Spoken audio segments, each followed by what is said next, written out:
Hello, you are listening to the Mantic Universe podcast. I'm Chris, and as ever, I'm joined by my good friend Clem. Hey, everyone. I was stuttering with my words there, but I think I got away with it. And my good friend Mark. Hey, how's it going, everybody? And I've got a massive apology to make that I've already made to Mark, but Mark hasn't been on the last couple of episodes, but just basically because of my terrible planning, and I've very much missed him. So, Mark, lovely to have you back, and please never leave us again. No problem, Chris. I mean, hey, the show must go on, right? The show. Whether I've told anyone it's happening or not. And, we're super lucky this month to be joined by Ben Stoddard. Hello, how are we doing? So this is the bit of the podcast I don't like because I actually need to pay attention to what's going on. So what are we talking about today on a very full episode of Mantic Universe podcast? So we have our introduction as usual. We're talking about our Warpath Firefight, our Warpath Deadzone. We are talking about our Pannithor, so our Kings of War stuff, our Pannithor Armada. So it's exciting this month. Armada has its very own little section. We're then going to talk Pannilore with Ben Stoddard, who just so happens to be, no pressure, Ben, but a Mantic author, a published author. Imagine that. Incredible stuff.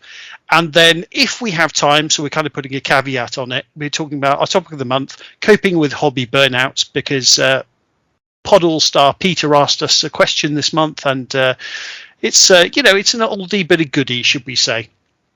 We're then going to listener questions, and we've got a full bag of listener questions this month. And then we will travel back in time and space to a pre-recording Clem and I made, which is part 2 of our Deadzone in Germany. So that's the post-tournament recording.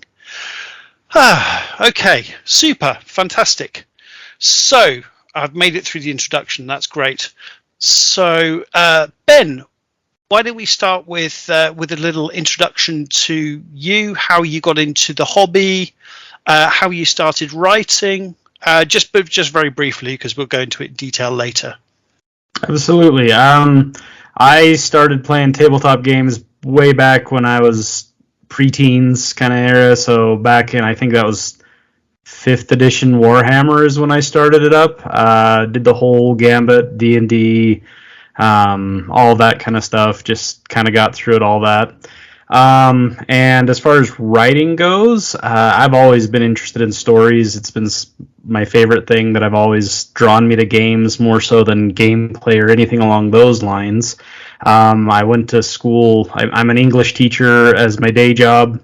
I went to school in English so that I could learn to write stories and all of that kind of stuff. And as I think most people that go into English or anything along those lines have that, that bucket list item to write a book or get something published. And then just happened to be in Kings of War when Winged Hussar finally announced that they were going to start writing novels for it, and sent an inquiry to Brandon over there at Winged Hussar and got back in, and I thought it was, fortuitous because it was on my birthday. I got my acceptance letter back saying, hey, we'd really like to write this novel with you.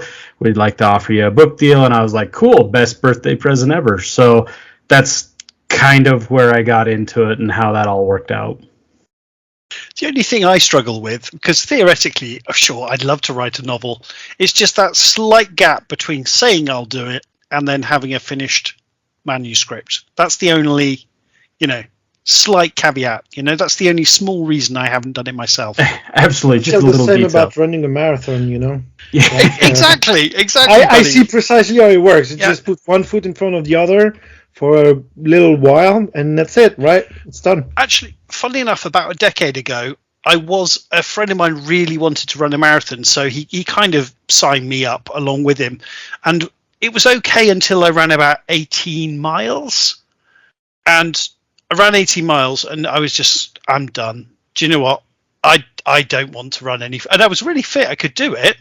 I don't want to run any further than this. This is a really long way to run. And I just don't want to do it. I'm not interested, So I never ran a marathon, That's what happens. I think your body shuts down. But I think writing a book is also quite an endeavor. Like my wife is has written a book for work as well, and it's something. So Ben, was it something for you as well?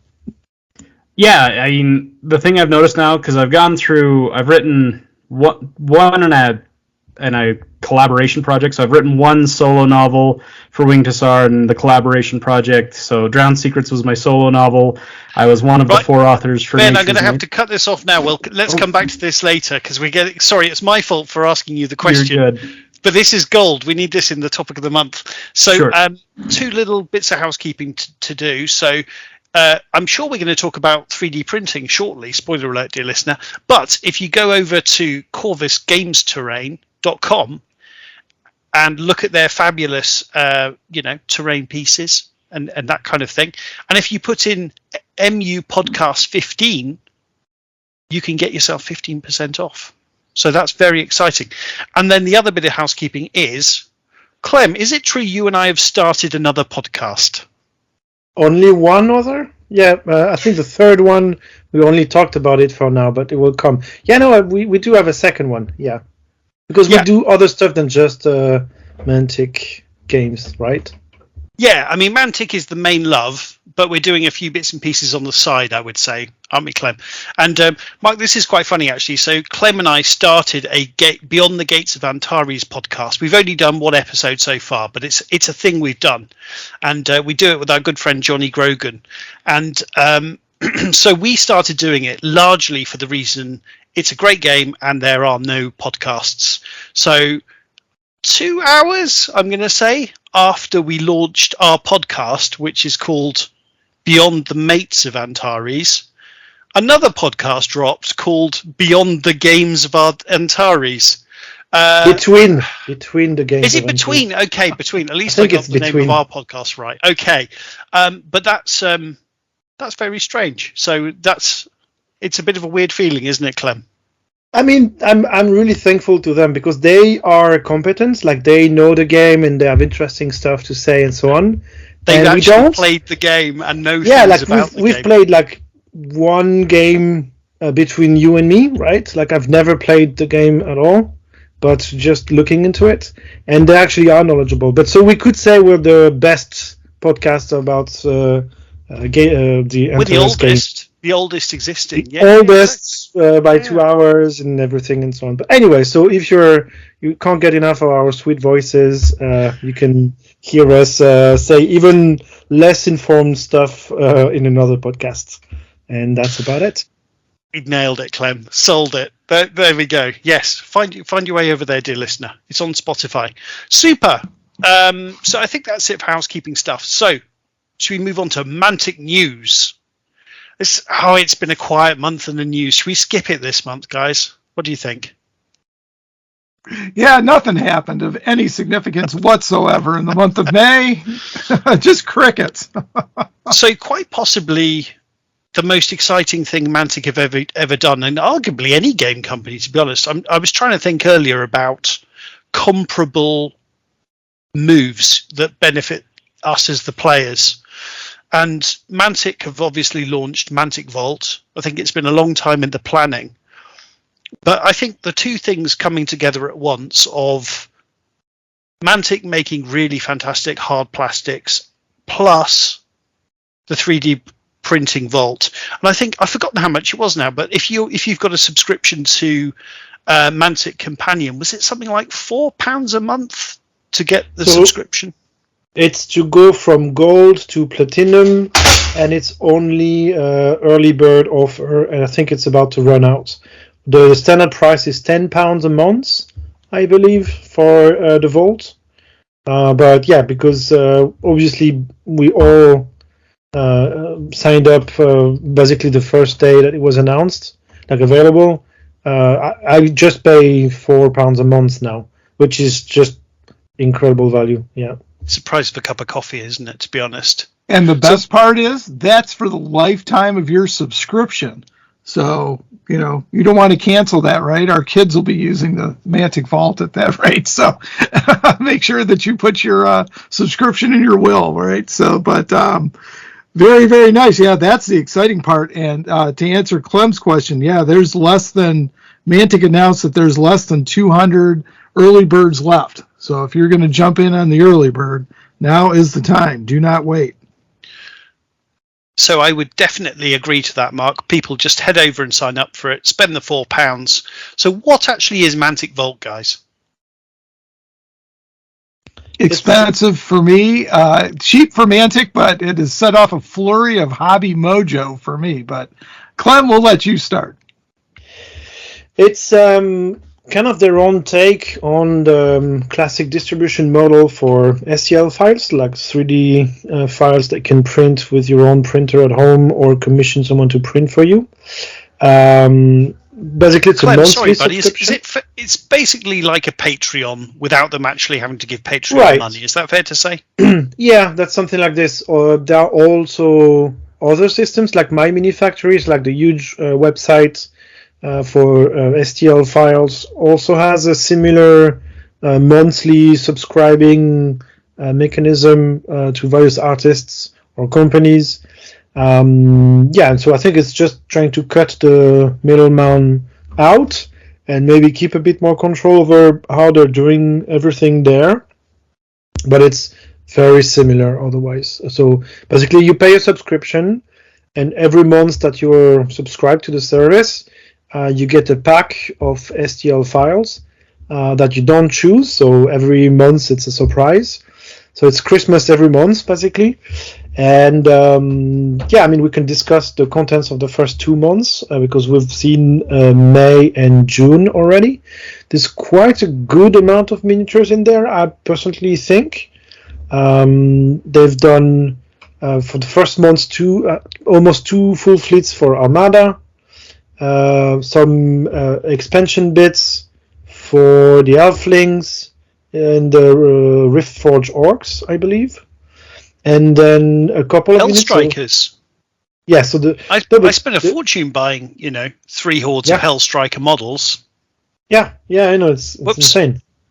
And but the impressive part is it's really, I think, a win-win situation for everyone, because as they explained in their own video, they spend a lot of money to cast those models, right? And so, sure, they will still keep doing it, but it's a lot more scalable for them to not try to hire twice the amount of casters or 10 times the amount of resin casters if they want to produce 10 times more resin. They just sell the files, and this will grow automatically and bring in more revenue ultimately for them. So I think, as we understand it, right, the 2 bits that are the most profitable with Mantic models are the hard plastics and now the STLs, right? Because those 2 things, it's cheap for Mantic to do. It's almost all profit, right? Whereas, as you said, Clem, the resins doing them themselves, they're expensive for the consumer. They're expensive for us to buy, but they're expensive for Mantic to produce. So there's no economy of scale. The thing is, if you make hard plastics and you sell 5,000 kits or 50,000 kits, it almost costs you the same amount of money to build them, right? But potentially to make the first kit to the 50,000, yeah. Yeah, the 5,000 or 50,000 kits is almost the same price, but obviously you sell 10 times more products ultimately, so you can make 10 times the revenue. But for resin and like stuff with tons of manual labor, it does not scale up as well. And so if you try to sell 50,000 like manually cast resin kits, it actually is a big issue for the company because you just cannot follow the rhythm. Like we've seen for Armada, they've had tons of production issues, like they couldn't catch up simply with the volumes that were asked by us players. And it's the same for a ton of various kits, like the small bits, like the upgrade bits that go onto the hard plastics, also transform a standard infantry unit into an elite infantry unit or stuff like this. Tons of these have also been unavailable on the website because they just can't follow demand, and they also cost a lot of money. Like I took the plunge kind of like to support Mantic and so on, and I spent £60 or €60, I don't remember, on my ceremonial guard hordes just for the upgrade bits. Upgrade bits, exactly. And I'm sure at some point they will release the files for these things, and they would just cost maybe cents in resin and 1 or 2 hours of my 3D printer. And so for them, it's best because they just get my monthly subscription. And for me, well, obviously, when the stuff in the monthly release is something that I'm interested in, then it's definitely worth it. And even if just 1 month over the whole year is interesting to you, it basically pays for itself, right? How many people do you think were kind of on the, sitting on the hedge, looking at Mantic and going, well, the games are great, but there's all these issues that means actually I don't want to start a Kings of War army because I can't necessarily get all the models, or I can't get the bits I need, and it's fiddly and kind of, Mantic are solving so many problems. I think this is going to draw loads of new people in, to be quite honest with you. Yeah, I think, and Mark, you can speak after. Sorry, I'm just jumping in. I'm too eager to speak about this. I have the impression that it's right now, it's not necessarily bringing in new people, not yet, but it's converting people that were already playing the game, but with printed models, And I like Mantic, but nah, I like my 3D printer. That's a great point, buddy. I think a lot of people now will actually turn out to using Mantic models and to play the game. And what I know, for example, in my local group, I know of at least one guy who's like, yeah, now that I can print the actual Mantic models, it's great because I can print them in half size, potentially, some of them. And so he wants to play around this type of stuff. And I'm sure when they make it available and maybe more widely known, so if they, for example, also open a storefront on My Mini Factory and stuff like this, then potentially they can bring in new people to their universe through their STL offering, because it's a pretty easy entry door, right? Easy and cheap. Mark, what do you think, buddy? Well, Chris, as I sit here working on my 10mm Kings of War army, it completely put me into a firestorm of hobby. So I was very excited to see it. And like you, I spent a lot of money on Hellstrikers. So I'm wondering what's going to be coming next, but I'm very excited. As a matter of fact, it was the thing that pushed me over the edge to get a 3D resin printer. I've got an FDM printer, and that's what I'm using right now. And I'm playing with the prints, and I printed out a bunch of stuff, but yeah, I'm going to have to go resin. So my wife bought me the Halfling upgraded things for the poachers and the juggers for Christmas. And I wanted more of them, and so fortunately that came out in the first month. Armada's here, and we're getting the ghost fleets and the pirates. Nothing better, For me, I've already got the Basileans and Orcs, so it's great to be able to reprint them and make up pirate fleets if I'm going to. I'm going to redouble my effort to get Colin into playing that, but it just sharpened my Mantic hobby to. I'm going to play Kings of War, Firefight, Deadzone, and Armada, and I'm going to try. Those are going to be my 4 games. So I'm going to really focus down, and because I'm going to be getting bits, but it's had me up on my Mini Factory, Thingiverse. I can't remember the other one. Nick Williams released a Firefight round counter. And with command points in the rounds. So I downloaded that, and I've been sharing files with, not sharing files, but Mike Carter's been helping me out with, leading me to where to find hills and islands and, all sorts of stuff. So it's been great. I went completely crazy on Forest Dragon because I absolutely love those miniatures. Clem and I have been talking a long time about 10mm Kings of War, so I'm all in. So I bought those STLs. I got the Westphalia Halflings. I hit it just at the end of the kicks. What do they call it? A campaign or something on My Mini Factory, something like that. So I joined that tribe and I got that Kickstarter.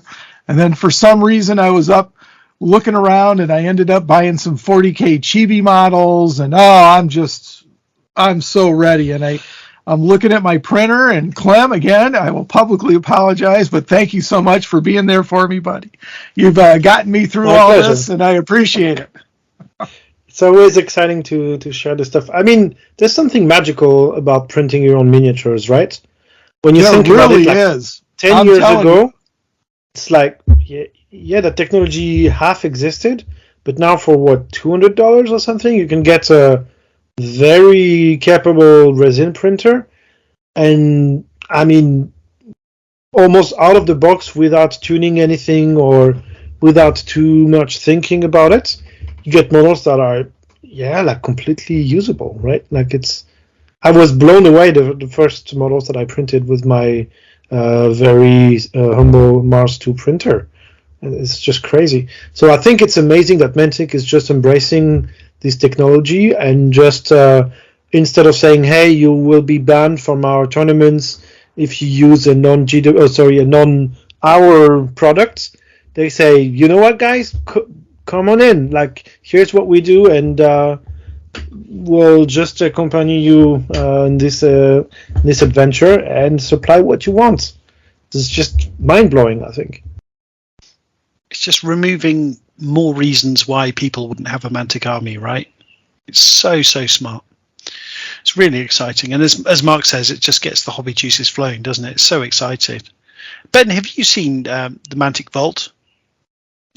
So I'm one of the outliers that I have resisted jumping on the 3D printing bandwagon, mainly because I already have a hoarding problem with miniatures, having been collecting over almost 2 decades now. And on top of that, I really don't have the space I could dedicate to it, especially where 6 months out of the year is frozen winter land out here, so it's kind of hard to have good ventilation and a decent electrical bill. But from my perspective, as someone who's not part of that aspect of the community, I can definitely see the benefits of it. I have lots of friends that 3D print. I have several people that I can contact that are able to print things out for me. If I see a really cool campaign, I know how I can get on that. And I agree with you. I think the Mantic Vault is a really smart idea because that's the direction that a lot of the community is going. It gives a lot more opportunity for independent artists, which I think is an important aspect of any community, to be able to contribute to it as well. I think it's just a great idea, and it makes Mantic's models more accessible. It's not as difficult to find the actual models, especially if you're in a kind of isolated area that doesn't have a gaming shop that stocks Mantic stuff. You can now show up. You can have players showing up with Mantic models, and people going, "What are those?" And that gives you a foot in the door to be able to talk about Mantic and all of their games and all of that stuff. And so it's a really smart idea from that aspect as well. That's a great point, Ben. Yeah, absolutely.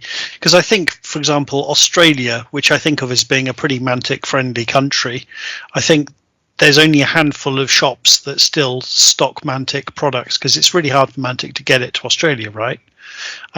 So maybe this is going to change some things. Absolutely. It takes out a lot of the import costs and all that kind of stuff that is kind of prohibitive, especially for countries where they're not part of any of those unions or anything like that, that it's really hard to get stock into them. So, yeah, it makes a lot of sense. So, Ben, Did you jump in on the STL deal, even though you're not a 3D printer, so that you could share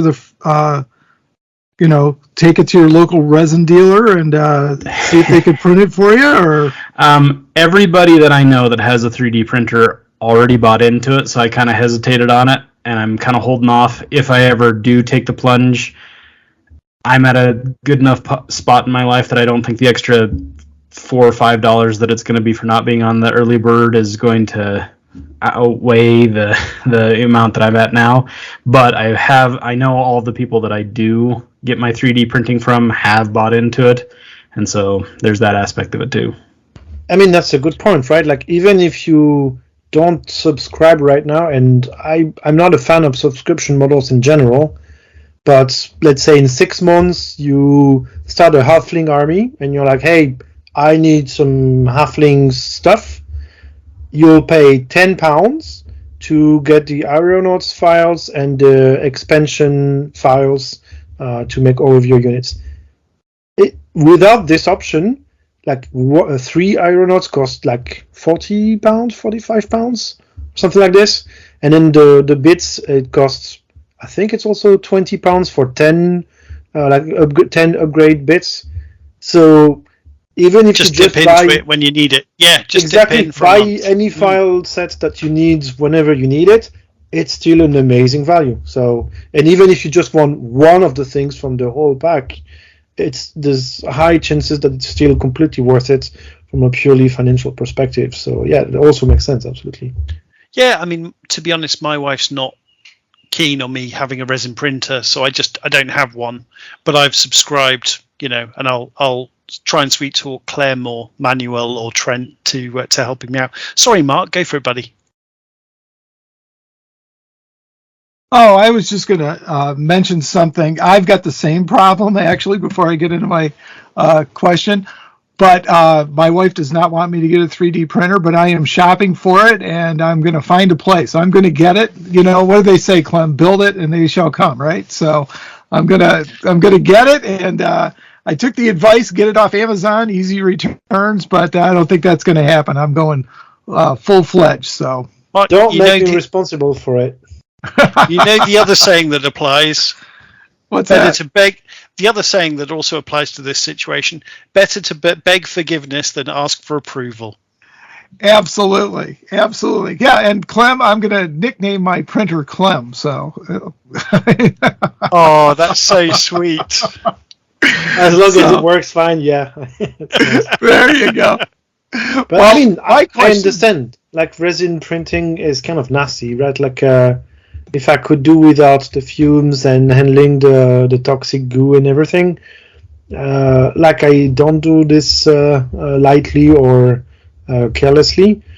I found the right trade-off that works for me. Like my printer is put away most of the time. I only have printing sessions every now and then where I set up all the equipment, my air filter, blah blah blah blah blah, and then there's kind of a forbidden room in the flat for a few days, and then I clean everything up and pack it all away for a month or two until my next printing session.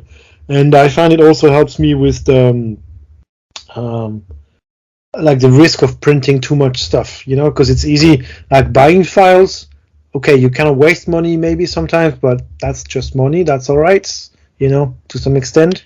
But if it was set up the whole time, there's a temptation you'd be printing constantly. And then what would happen with all that resin once you printed it? Realistically, you can only play and paint so much, right? Yeah, so for me, I think it was kind of the trade-off. And I think it's important that when you jump into it, that you figure out how it works for yourself. And I think, there's like all different levels, right? Like between Ben, that will only buy files maybe when he needs them at some point and have someone else print them for him, or you, Chris, where you have an FDM printer, so some stuff you can print, some other stuff you'll have a friend print for you, and Mark and I still print a lot, buddy. I still print a lot of stuff. Sure, no, absolutely, it's true. But I think you can make it work for you no matter what your situation is. And just find something that works well. I'd be really interested to see and just kind of as a closing point on this, be really interested how the competition now reacts, because it feels like suddenly Mantic have got ahead of this. And if you look at, let's say, for example, was it with Mark IV War Machine, where Privateer Press, they didn't offer the STLs, but they basically said, okay, we'll send your stuff to a print farm who will print it for you in resin, and you can buy the army box from us, and it's still going to cost $200 for the quality of resin you print at home. And suddenly that doesn't look super appealing, right, compared to what Mantic are doing. It's a different thing. Mark, maybe?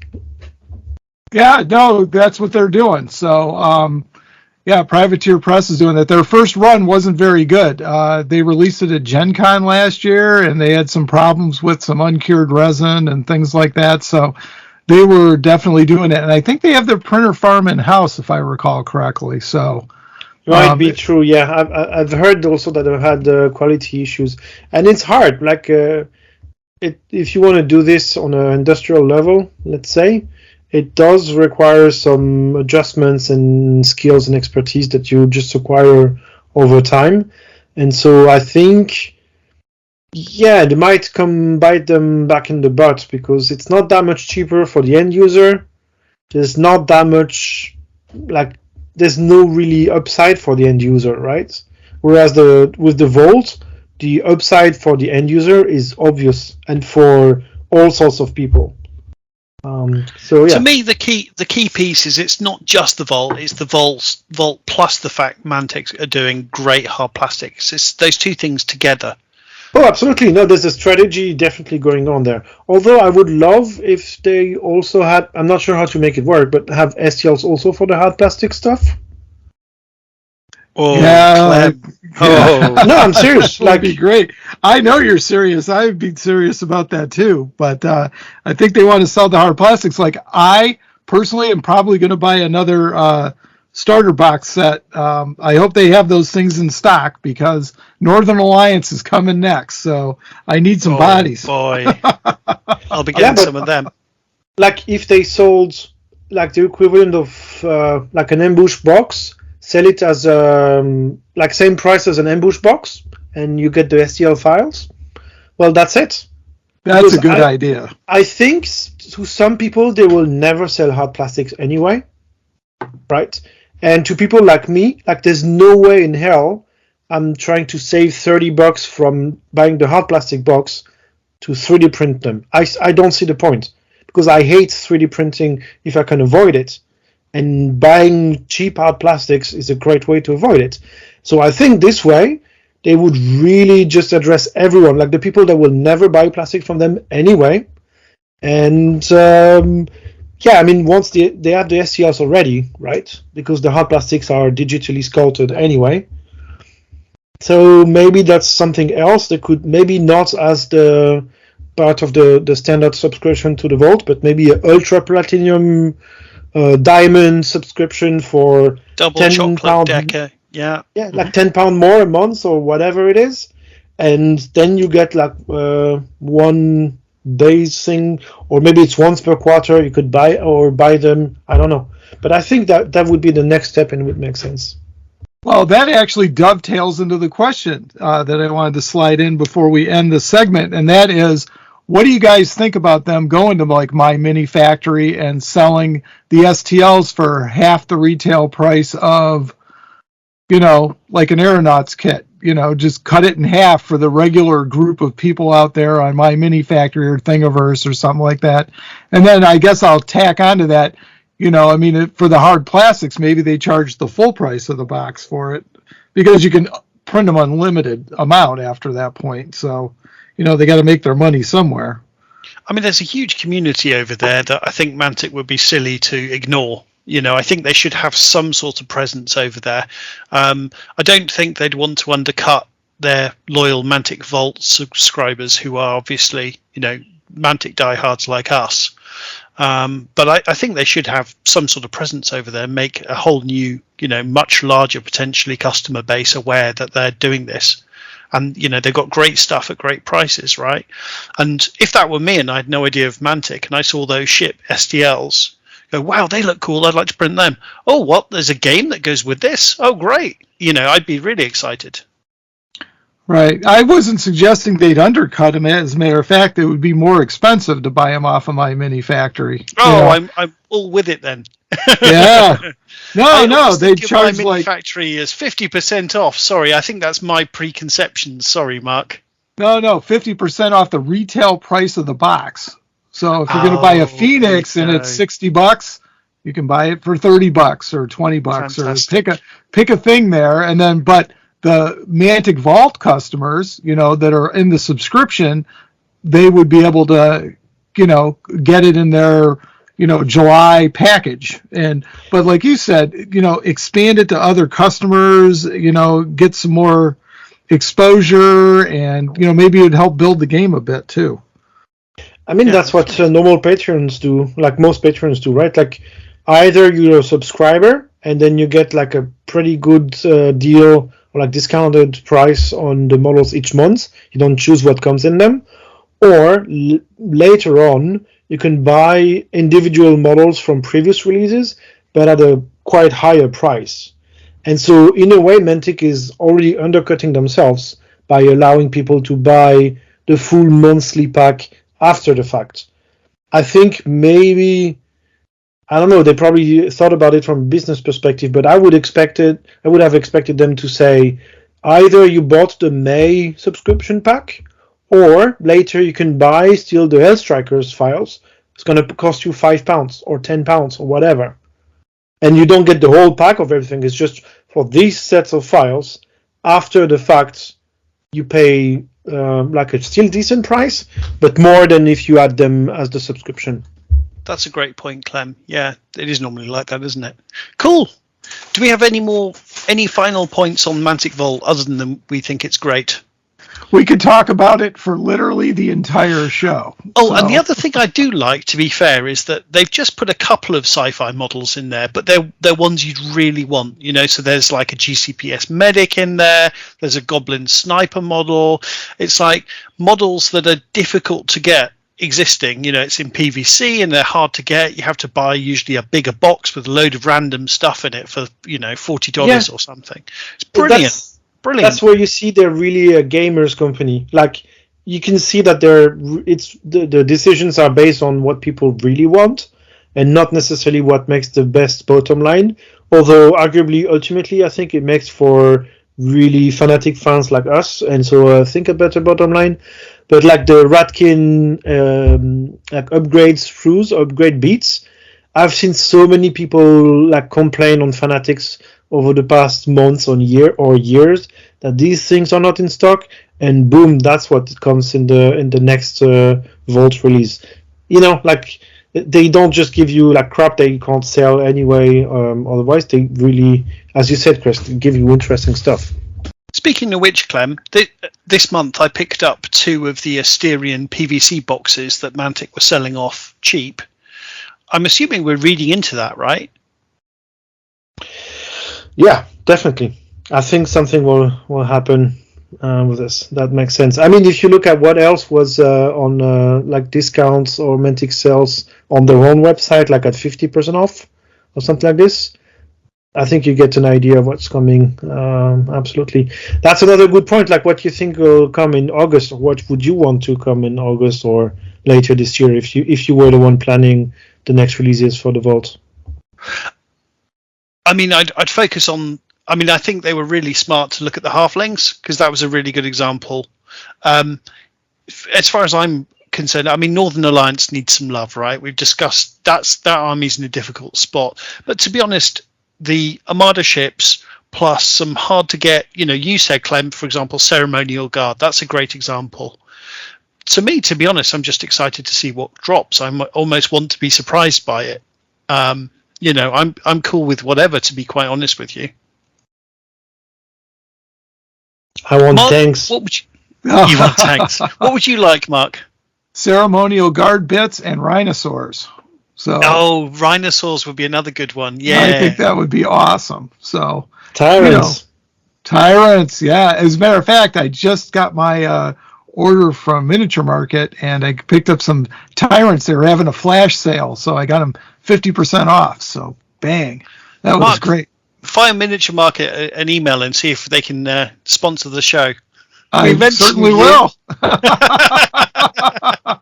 Consider it done. They've got pretty deep resources, but it's just so exciting. And tanks, that's a really exciting idea, Clem, because we know from Ronnie's sort of spoilers, we know that that's the way Firefight's going, right? It's going in a very tanky direction. So yeah, I mean, you know, stuff to upgrade Firefight things, and maybe I would be happy to 3D print tanks for my GCPS rather than have Mantic design a hard plastic kit for tanks that maybe they won't sell that many of. Clem, what about hard plastic tank with resin printed accessories? So, you know, let's say, for example, Forge Father APC hard plastic kit, and then if you want to turn it into a tank, 3D printed, you know, the different weapon options can be 3D printed. Yeah, that would be lovely, obviously. Like, I think the combination of hard plastic plus 3D printed upgrade bits is the best combo ever. Yeah. But when you think about, okay, do they have the cash to and the volume? Like most importantly for me, I think is you need to have volume of sales later. If they make a plastic, like hard plastic GCPS base tank, I'd be happy to buy it, but I'll buy 1, 2, maybe. Like I won't buy 5. So will that make enough sales for them to make it worth it? Whereas if they sculpt it and they give me STLs in my vault in the fall with the supplement for Firefight with tank rules and so on, I would be like, just please, And That's for them, great it's a lot easier. Like you just have to sculpt it. There's no need to take a lot of time to go through the design for manufacturing and hand it over to the partner to make plastic, like hard plastic molds. The investment is a lot lower and the turnaround time is also a lot faster. So I think it makes sense. And also, every month, Mantic is going to have this money hitting their account, right? They don't really have to do any. There's not a great deal of extra work going on. That's mostly profit, right? So maybe they will put that money into, hard plastic, tooling, or be really interesting to see. It could work. Absolutely, it could work. But also the whole, Mantic as an enterprise feels an awful lot less precarious if you've got this income coming in every month, keeping them ticking over. Because let's say, for example, the halflings, Mantic invested a huge amount of money and effort into that, obviously, and it was a big success. But there are going to be times the game's not going to sell, right? You're not going to have an Armada every single time. So this hopefully will just smooth over any rough times they have, Yeah, it makes the cash flow a lot easier to predict, and I think it makes the whole business management a lot easier. And you can maybe take more risks because you can have a safeguard in the background with this type of stuff. Exactly, Absolutely. buddy. Exactly. Yeah, all right, fantastic. I'm going to leave you guys with one other crazy idea, and that is, and maybe we'd pay a little more, and maybe they'd put a little bit into the vault and some on my mini factory, but maybe a Kingdoms of Men army sculpted in a, all done, because it'll never go into hard plastic. Ronnie's already said that. There's too many human armies out there, but boy, wouldn't it be cool to do that. And, maybe that's something you pay a little premium on outside of your vault, but you get the upgrades will still be in the vault, but maybe the base models or something. But, the sky's the limit with that. And that's why I want to get a resin printer now. I'm like all in. So I'm happy to pay more for extensions, right? Like the amount of stuff we get in the monthly releases of the vault now is already amazing. And if for whatever reason they produce more STL per month, I'm sure they could charge more, either because there's a diamond subscription above for even more stuff, or if they have separate releases for specific files that don't go through the monthly vault release but are like directly in the store. There's plenty of ways to do this. There's one question I have though, is how many subscribers do we think they have through the vault already? That's a great question. Because I know like some Patreon artists, they have hundreds of people paying £5 or £10 a month. Do the math. How much money are these people making?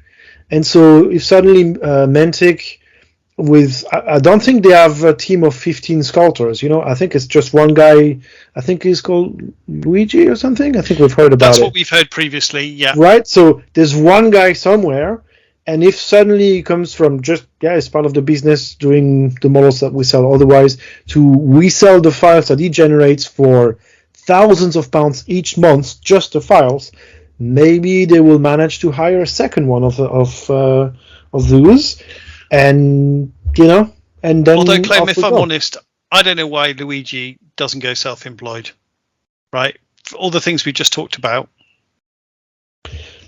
You never know. Maybe Ronnie has dirt on his family, or is hiding one of his kids in his basement or something. You never know. The Mantic Mafia, possibly. We should. I don't know. That, but I think, to be honest, I support a bunch of people on Patreon, and I see a lot of burnouts because I think it's an extremely stressful situation to be like, I need to release stuff to my Patreons and Killer produce content every month. Everyone's a critic. and I need to do the art direction myself, and I need to handle all the logistics with all the assholes that are like, hey, I subscribed it and I didn't get my files. Can you look into it? Blah blah blah blah and stuff. But Luigi should earn his, tons of money a month for 6 months, 12 months before getting burnt out, and then he can go back and work at Mantic. So I hope not, because I like his style. I think they have a good visual identity and so on. But to be honest, I can understand the appeal of having a hopefully decent employed position somewhere, rather than be left on your own and having to deal with absolutely everything. Because I think there's a lot of pressure. Yes, there's a lot of money involved potentially, but money is not everything either. To be fair, I mean, I'm saying that, but literally in my job, I was offered, do you want to be a consultant or do you want to be an employee of the company? And I picked employee of the company, please. So I'm kind of arguing against the decision I made, right? Anyway, cool. Right. So we've touched point number 1 of the pod. Should we go to line number 2? Or Mark, did you want to say something else? Oh, no. Like I said, we could talk about this all show long. We do need to move on, and we have to wake up Ben. So, all right. I'm still here. Great to hear. What else happened in Mantic news? So they've released something that I really liked: the Night Stalker starter guide. So it's like a small PDF file with 6 pages or something, or a bit more than this, right? With some lore, some nice pictures, how to assemble the new plastic miniatures, all this type of stuff. I think it's amazing. I love it. All the things people have been complaining about for years, Mantic is suddenly just doing them all. It's like Ronnie's got fed up and go, right, that's it. You're getting building instructions. You're getting, regiment bases in your ambush packs. Like, oh my goodness. Yeah, I think it's great, buddy. And I think it's, beautiful art, beautiful lore. It's only for the better of the game, right? It just makes it so much richer. Cool. And then, do we want to talk about Armada on Warhol? Yeah, we could have also we could talk about it in our Armada section. Let's do that. But just very quickly, there's an Armada tournament on Warhol, so anyone can join. I've actually joined it with a bazillion list that my friend Marcus wrote for me, because I suck at this game even more than other games. And he was kind enough to also give me a demo game on the system. But yeah, I mean, I think it's... I would highly encourage everyone to just join the tournament or the gaming events, even if you have close to zero experience with the game, or even with zero experience with the game, because the software is really gorgeous and the game is easy to play, and it's not like a tournament I try to rank well. It's just an excuse to go out there, meet up with people, and play games like you would play on UB2, except it looks fucking amazing on Warhol. And you can import your army directly from the companion. It's so easy, just do it. Sorry, Ben, would you like to say something, buddy? No, I was just going to say, I've downloaded the Warhol app onto my phone. I haven't had a chance to really play around with it all that much. How does Warhol compare to UB? Because I know there's a love-hate relationship with UB with Kings of War players, and it'd be nice to have somebody that's had a little bit of experience with that kind of give a comparison between the two. Right. Maybe we can touch it more. But so, long story short, it's better looking, and it's it's an official partnership with Mantic, and so you have official models of the Mantic ships inside the game, inside Warhol, and so it's like you play with your own models, except they're better painted and on your computer screen. It looks great. Honestly, it's a world away from UB2. It's nice, to be honest with you. And it's even better than some people play on Tabletop Simulator as well, which is nice because it's 3D and so on. But it's kind of a hack, because Tabletop Simulator is not designed to play tabletop games. The Armada mode on Warhol is designed to play Armada. So you have the ship's cards, and you want to shoot from the front. Well, you click on the gun in the front of your ship card, and it rolls the correct amount of dice automatically for you. and that's it. Like all the stats are imported automatically from the companion. It's just perfect. Like that's exactly what you want to play the game on your tablet or on your computer. I'm not sure if it works on mobile for Armada. Maybe not. I can't remember now. But from desktop it works for sure. I've tried that. Cool. Awesome. Any other Mantic news, guys? Yeah, I mean, now that we're with Armada, I think there's a new book, and we haven't talked about it yet, right? Like how is it called? Pirates book. Pirates and The Ghosts. Pirates Yeah. and Ghosts. I don't know how it's called, but yeah. It's not shipping yet, I think, right? But it should be soon. I'll be getting it when it comes to PDF or whatever it is. I'll get it electronically. It'll come to the companion, and then You'll we'll have get it with the companion. That's it. You have it with the companion already. Oh, okay. Yeah, that's part of the subscription. You have a gold subscription. That's good You get news. every PDF updates to the game, right? Okay, that's awesome. I think it is. So At now least we you just- get the rules. We're literally just printing off our own fleets. Boom. We've got Yes. pirates, we've got ghosts. Okay, Yes. that's extraordinary. How it all The- ties into itself is just amazing. Yeah, I just the last point from the news I just wanted to mention. So Ronnie posted on the Kings of War Fanatics, I think it was last week, kind of answering a few questions around the vault and like the updates to the Night Stalkers. Because that's another update, right? Like there are new unit profiles for the Night Stalkers, and people were unhappy. We can talk about this later. Surely not. Yeah. Yeah. Nothing has changed for the Night Stalker, as you guys know. With all the Mantic Vault talk, I can't remember who it was, so apologies, I can't credit it, but someone posted a comment I found extremely funny, which was something like, I wonder how people are going to find something to complain about this. You know, it's like, Yeah. what kind of angle are people going to find to get angry about this amazing news? Well, there was one Also- thing. There was supports, like pre-supported files, like the first month, and we had this not in our own pre-supported. WhatsApp group, right, Clem? and then right away they said, "Oh yeah, now it's been very successful." So, and we've heard that you guys want pre-supported files. Well, we'll do both. We'll give you the normal files and also the pre-supported files, so you don't have to think about it and just print them. Not many companies would be that responsive, though. They're listening. They're really listening. Yeah, It's amazing. Yeah. So the quick thing I wanted to mention. So, what did Ronnie say? It was on Kings of War group a while ago, but in case you missed it. So the Night Stalkers are one of this year's 3 armies getting plastic upgrades. So we've seen the Night Stalkers. What else was there this year?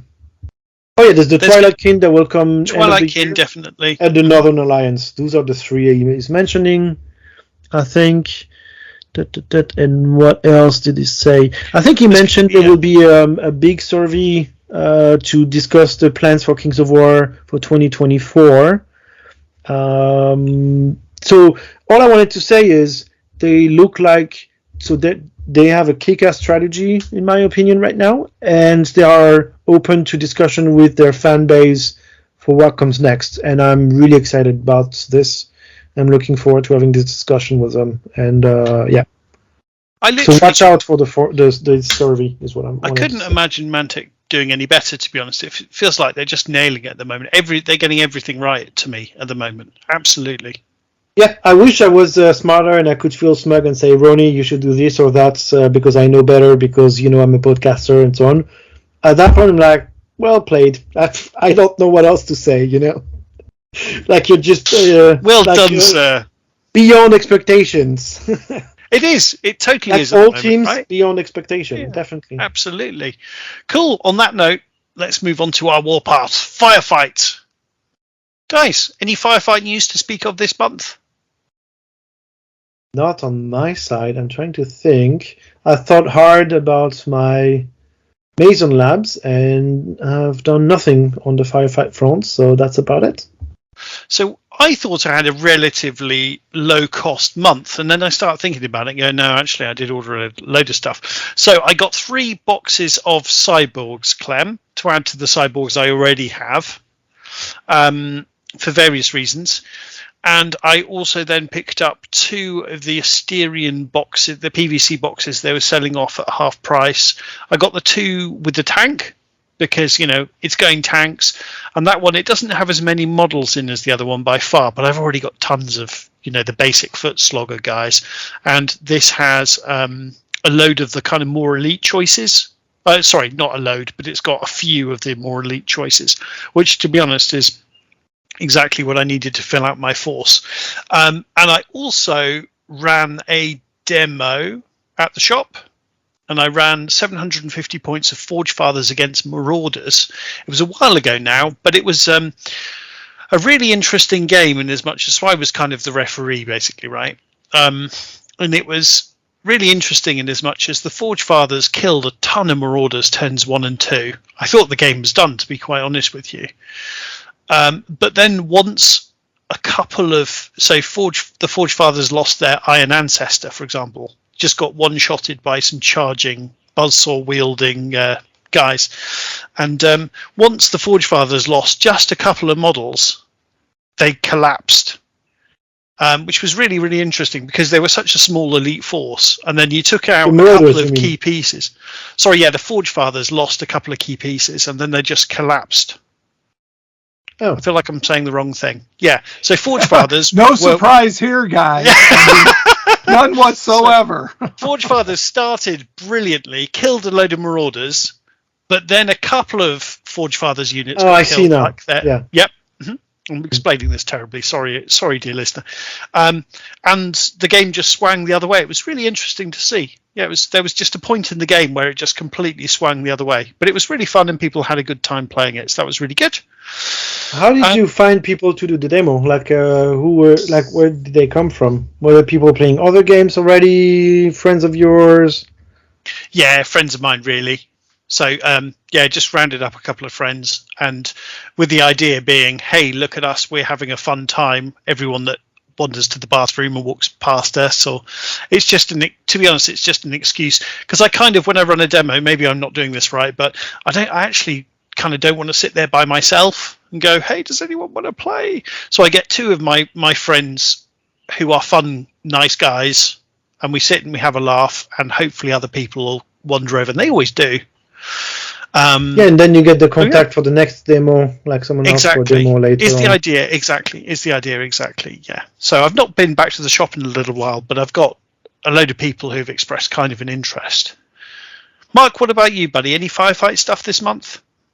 Mostly thinking about it more. As I mentioned before, I 3D printed Nick Williams' round counter and command point holder. Really cool piece of kit. So it was very nice. He provided that free. I think that's up on Thingiverse or something like that. I'll have to take a look at that. Or Cult 3D, maybe it's on that. I've been all over the place. The link, please, Mark. Can you? Absolutely. I've never actually heard of that. I want it for myself, but I'll also put it in the show notes for the dear listener. Oh yeah, it's a nice little piece of kit, and it's FDM friendly, so you don't have to print it in resin, so you don't have to feel that you got to do that. And then from there, it was thinking, okay, I want to get another couple of armies. I was going to pick up Maison Labs and then something else, and then all of a sudden, Mantic Vault was released.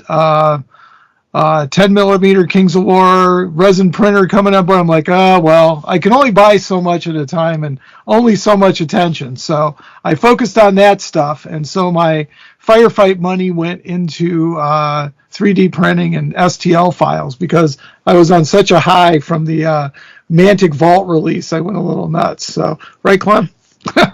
He's just nodding his head. No. Mark, this is a tangent of a question, Mark. Do you set yourself a budget every month for hobby stuff? No, I do not. So no, I very much should, but I don't. I don't. I try to only buy when I'm excited about something, and so that's why I have so much stuff in my basement. Yeah, the problem is with us, Mark. We're always excited about. We're always getting excited. I understand, but I definitely want to pick up the Maison Labs box for some reason, and I'll tell you what, the biggest reason is because the color scheme, that black and red color scheme on the cover of the box is just awesome. Great.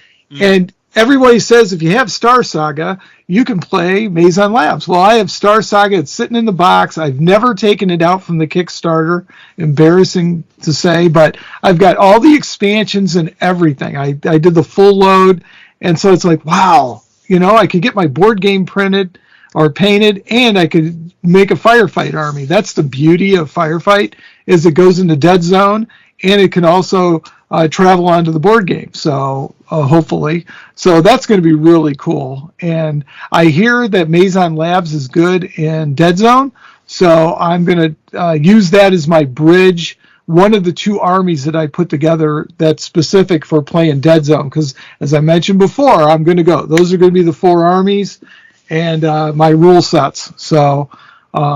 The latest stuff with Age of Sigmar and all that, boy, their model releases, it's so far from the aesthetic I even want to see, and I love Bretonians and stuff like that, but, I don't have the buzz for the old world, yeah. So,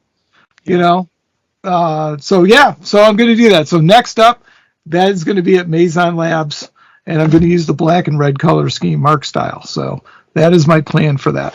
Looking forward to seeing it, buddy. Yeah, I think they're definitely the strike force I played the most in Deadzone, Maison Labs, and they're just, you can go so many different ways with them, right? So you can just have a load of dudes with guns, you can have cyborgs, you can have plague monsters, and the leaders feel really, really thematic, right? So, it really is one of my favorite factions in any game system or any universe. I just think it's so cool and interesting. It's Umbrella Corporation, but somehow even more evil and twisted. It's just. But is it evil the word? It's amoral, let's say. Yeah, no, they're completely amoral. I think that's absolutely it.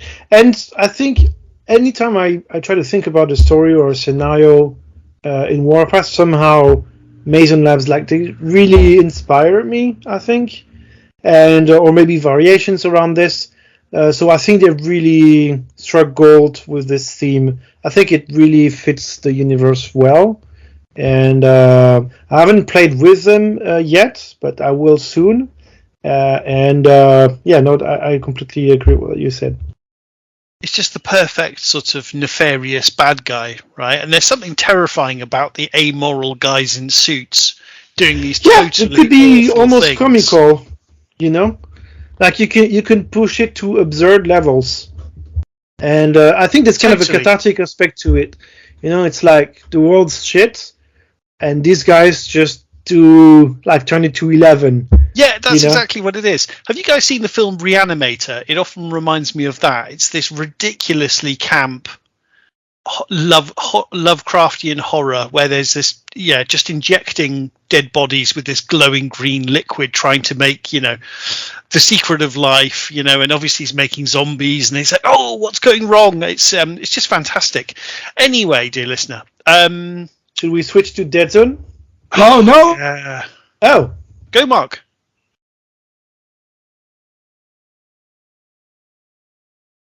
And maybe he'll write a Deadzone novel or a fire novel in the future. So I don't know. Ben, are you into Firefight at the moment? Sorry, you cut out there, Mark. I didn't hear everything you used. The first part of what you said. I was just saying, Ben, are you doing anything with Firefight or Deadzone? Maybe we'll con you. I know we've got you booked up for Kings of War, so if we put you in a dungeon, maybe you can crank out some Firefight content too, or Deadzone, or not in a dungeon, in a spaceship, Mark. In a sci-fi dungeon. Exactly. Yes, a holodeck, preferably. I've read one of the novels from one of the earlier novels that Mantic put out in the Firefight Deadzone universe. It's more of a Deadzone story, that First Strike novel by Chris, I forget his last name. I want to say, I'm coming up with all the MCU actors, so no, I can't remember his last name. But it's a very entertaining book, and it's very enjoyable, and I would love to get into that. I have not had a chance to sit down and fully dissect the entire Firefight rulebook. I do have an Enforcer army because I've always been like, I enjoyed Space Marines and 40k and all that kind of stuff. I had several versions of that. I had Chaos Space Marines and Grey Knights and all of those kind of guys. And so that's the one that I really wanted to get started with them.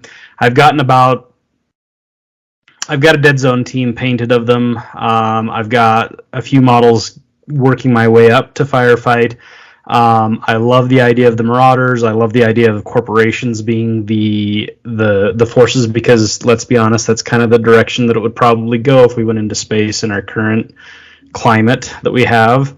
And the idea of corporations and all that kind of stuff. It has a very you have a bit of a Star Wars vibe mixed with Firefly, really strong going on with the politics going on with it. So I really love that aspect of it, and it would be a lot of fun to write a novel in that universe.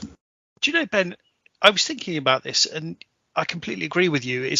I think the Warpath universe, it reminds me most actually of the Firefly / Serenity universe. And actually, if you think about the Serenity film, which I'm assuming you've seen, you basically have the Enforcers in that, right? Yeah, that's the gosh, all the terminology's gone out of my head. The blue gloved guys that go after him in the movie and all of that, and the guys that are working behind the scene, they're almost like a myth. Most people haven't ever seen Enforcers kind of thing. It's mostly the GCPS. Exactly. And they have this clearance where basically everyone just has to not be completely terrified, but also not ask any questions. Basically, help them however they can, and yet don't ask any questions, and also get murdered by them because you've made a mistake. That's such a good film. You made the mistake of seeing them, Yeah, well, one guy, there's one sort of executive guy makes a mistake, and so he's sort of summarily finished off. Anyway, dear listener, please go and see the film Serenity. It's great.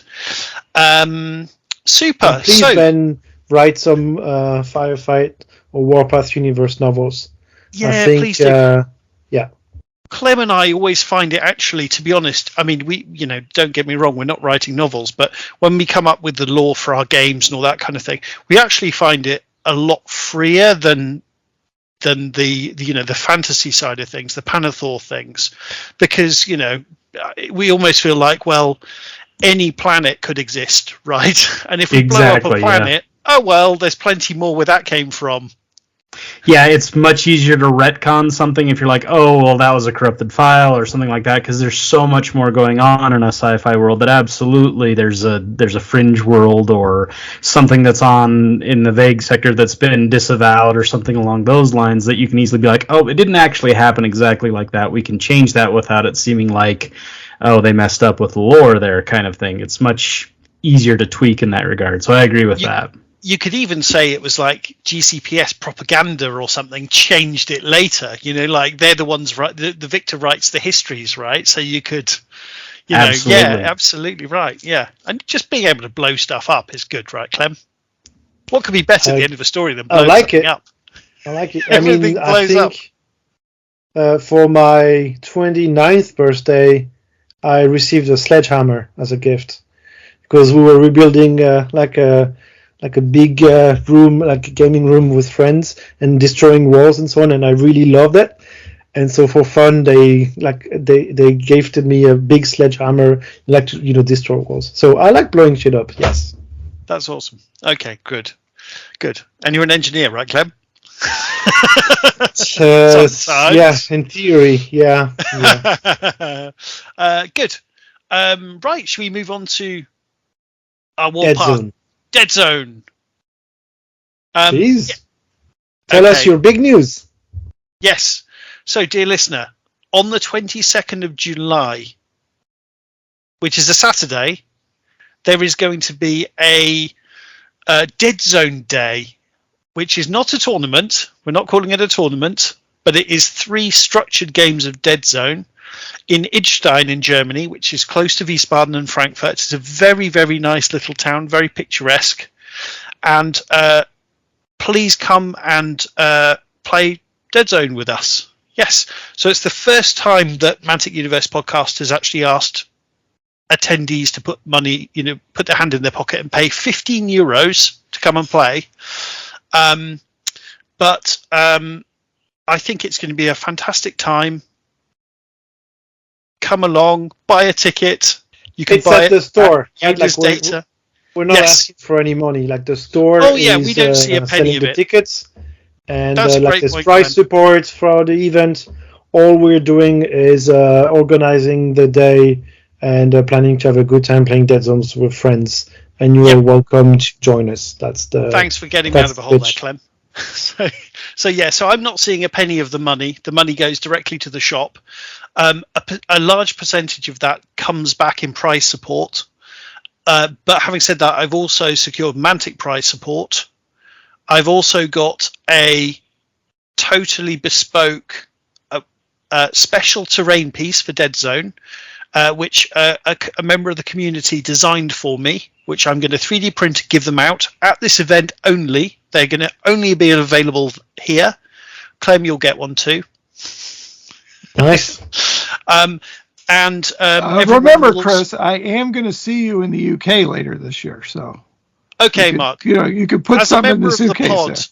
I feel like I can also bring you one. Yeah. Or I might just give you the STL, to be fair. There you go. See, you're thinking like Mantic already. Yeah, there you go. But I've also asked for, I thought it was a pretty good idea, if I may say so myself. I also asked Mantic to just send me a load of the paper Deadzone mats. So everyone that attends is going to get a mat, because I think one of the limiters to playing at home is just having the grid. So, hey, it looks nice. Here's the paper grid to get you started, get you playing. So, yeah, it's and it's absolutely not your first event, and you're absolutely not stressed out about it. It's going to be fine, Chris. I mean, we've been playing and doing exactly the same thing for a while now.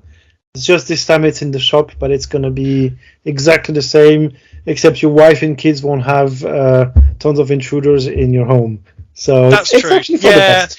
It's honestly, I think it's the thing of actually asking people to pay €15. I know it's not an enormous amount of money, but we've always kind of done these things for free.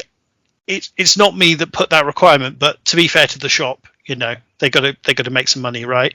And I'm really, really keen for this to be a success, because obviously we want to grow the community here in Germany. And if this is a total disaster and no one turns up, then that's not a good thing. But we'll hear more about it at the end of this episode as well, with the Deadzone recorded segment on Deadzone in Germany.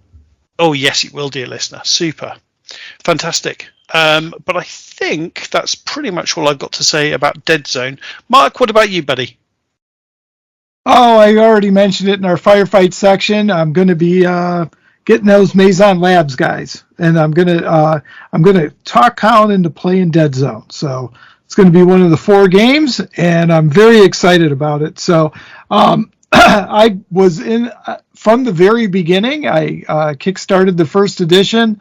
And I went through second edition, and I didn't play in second edition. It was kind of like fourth edition 40K. I just didn't play it.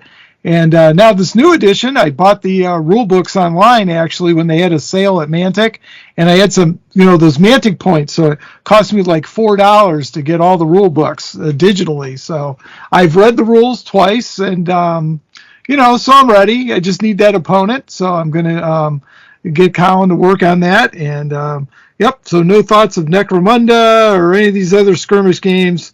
I'm going to go Deadzone. So, and that way I can get Felix next time I see him, and we'll do a little Maison Labs on Maison Labs action. And so I'm excited to get back into it. I played it mostly, like I said, in first edition when we had it.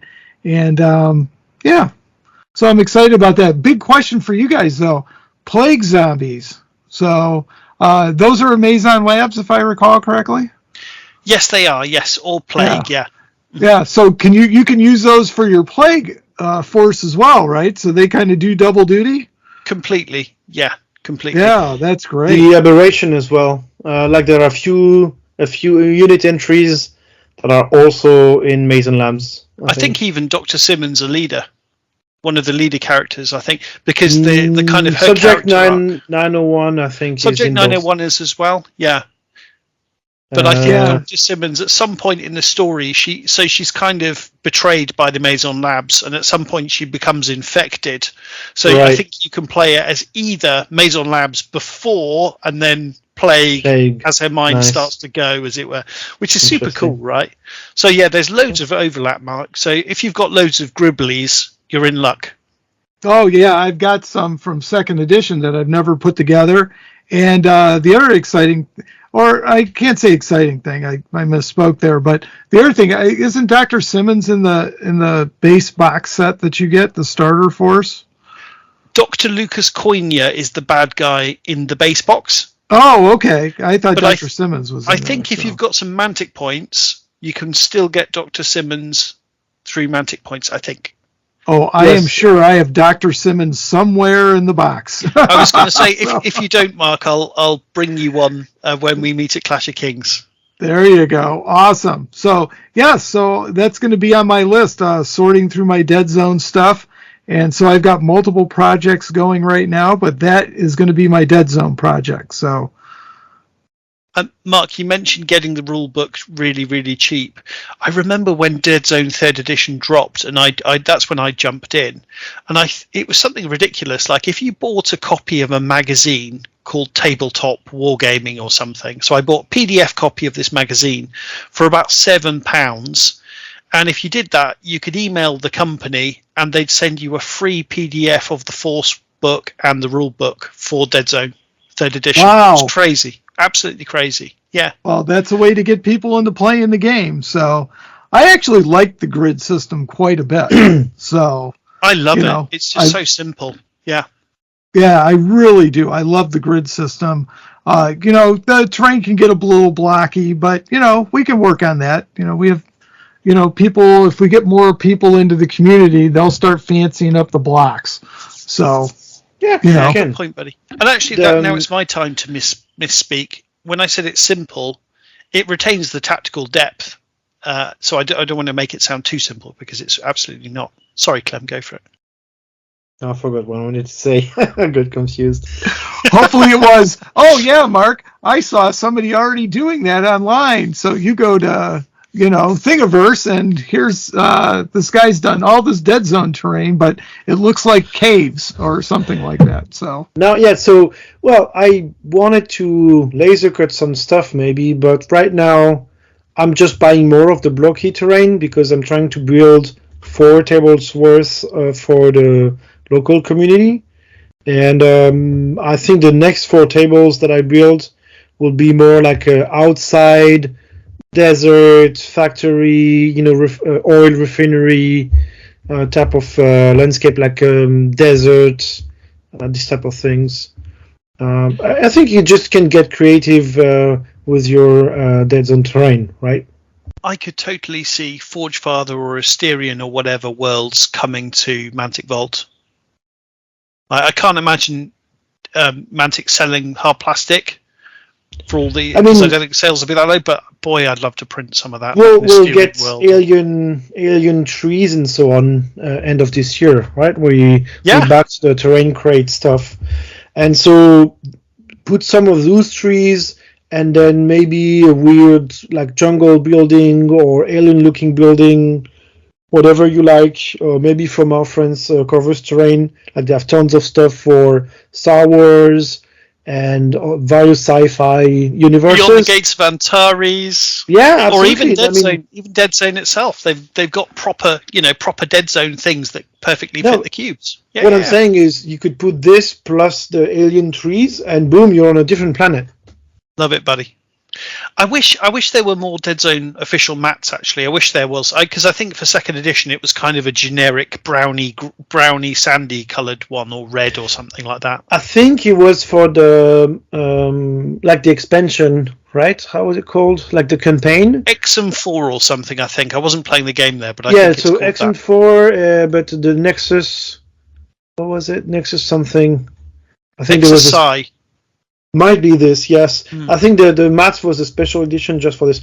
But I mean, I've been looking into it. You can also buy a custom printed mat with the grid on. Like I've asked on Deadzone Fanatics actually about it, because the next 4 tables that I'm gonna make, I think I'll make them Alien World or like deserts or something like this to have a sort of a different theme. Clem, are you going to have them ready before July the 22nd? Absolutely not. Not even the the city terrain. Maybe because like the past couple of weeks I was busy with my Necromunda campaign this weekend. Yeah, I have some infidelities to Mantic sometimes. But for 22nd of July is in a few weeks, so maybe some of the stuff could be painted and ready to be brought along. Absolutely. And nearly 2 months, I'd say, buddy. You've got plenty of time to paint. But I'm busy with other stuff in the meantime as well. So I'm trying to count how much free time I have. That's fair. A different story. Fair. But yeah, no, I think it will work out. It should work out. It's always good to have a deadline and a reason to finish a project as well. Like otherwise it's just, maybe someday I should finish this and that. Whereas, on the 22nd of July, my life depends on you because I'm short 2 tables for Deadzone. Please bring them painted. And then I feel bad, and I'm like, okay, I owe him this, and then I do it for you. And I don't sleep well, and my life goes to hell because of you. That's friendship. That's friendship for you. Oh, thanks, buddy. The power of guilt. Yeah, thanks, buddy. Yes. If you could bring 2 tables worth of stuff, that would be most appreciated. Thanks, Clem. I'll try. You've already got some stuff done. Just because you've got some, painted black, right? Just dry brush it. Be all right. Just a few things. Yeah, I just it's that creative block a little bit, but yeah, that'll happen. The good thing is I managed to motivate other people locally to help me with it. Like we've had a Saturday of actually building terrain, and like a group activity with some other players, and it was actually super fun. It's not just me I have like a creative block, like how do I assemble my buildings? No, there's 3 of us and just glue stuff in random directions, and that's it. We just make a table. Just go for it. Just dive in. Yeah, it's the way to do it. So buddy. that was really, really fun. And that's the fun thing for Deadzone in Berlin. Like a few weeks ago, like one of our local players said, "Hey guys, why don't we have a gaming day for Deadzone? Like, why haven't we done that in forever?" Like, yeah, there's no good reason. Let's do it. So we had a gaming day a few weeks ago already. I think 2 or 3 weeks ago, and there was actually an amazing turnout. Like before that, I would have said our gaming group is like maybe 3 or 4 people, not so active. Not getting games in so often. But people with a painted strike team and so on. And we had like 8 people show up to the event, I think, including new people like coming up for demos. And like it completely snowballed. And so after that, like people who got demos were like, no, it's a really amazing game. I'm getting started. So people like bought some strike teams.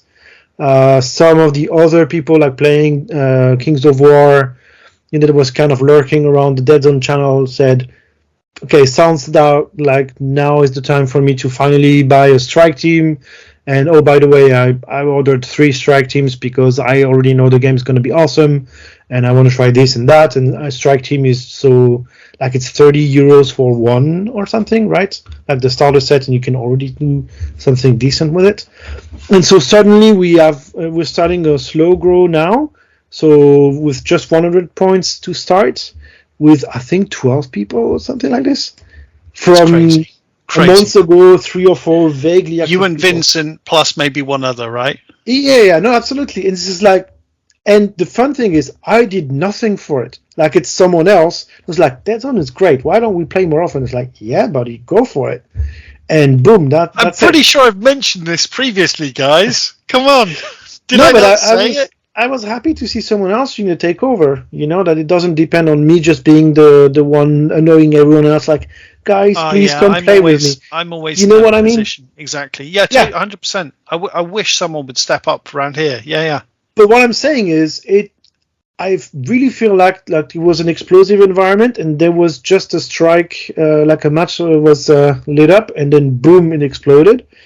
And I think it's true for a lot of systems, right? Like a lot of people are I wouldn't say passive, but they're kind of like, you know what, I don't have that much time to invest in all of this. I will only jump in as player number 6.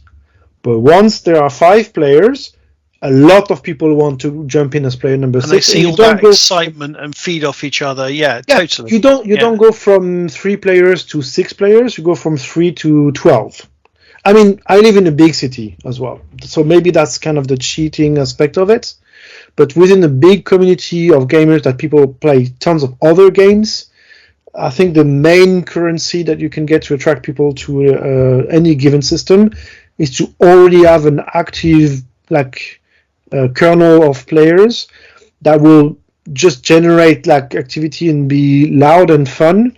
And people are like, yeah, that's it. I'm joining in. I don't want to miss out on this. That sounds too much fun. And I'm really interested in seeing how this logo will be evolving. So I've assembled my Mason lamps, meaning I glued the guys on the base and textured the base.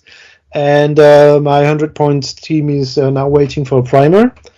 And I went for an all-cyborg team. And I had a few ideas for a background story because, there's people have written amazing background stories for the strike teams.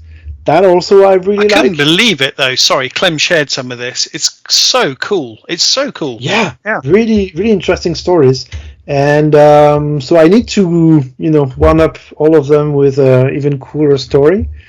But it's so amazing. I'm really looking forward to all of this. This is so exciting, buddy. What's the splat for the Cyborg Prime? Is it he gets to something activates again for a second time? Reactivate, you can a model that was already activated can activate again or something like this.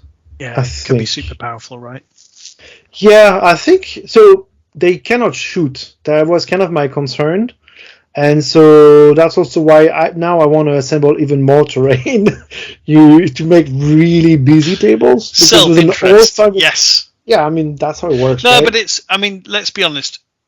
The game sings with loads of terrain.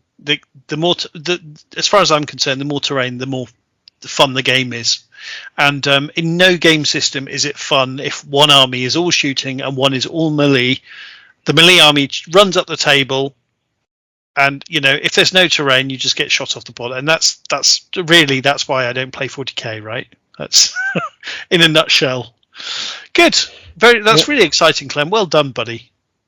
But I do think I know this wasn't your initiative to get this gaming day going, but I do think you've been doing the groundwork. Well, I know you've been doing the groundwork for a really long time, so I kind of feel like you should get a load of the credit, buddy. Some of it. I definitely claimed that gaming day as a demo day to get Pathfinder credits, and I'm buying more terrain with the Pathfinder credits. So perfect, buddy. Yeah, but that's what you should be doing. You're growing the community. Great, cool. Right, I think that's it for sci-fi fantasy. That's it for sci-fi. Yeah. And I'll sneak it in here, Clem. So I haven't actually told you this off air. So this is actually quite funny. I'll try and be very brief and be selective with what I say with this anecdote.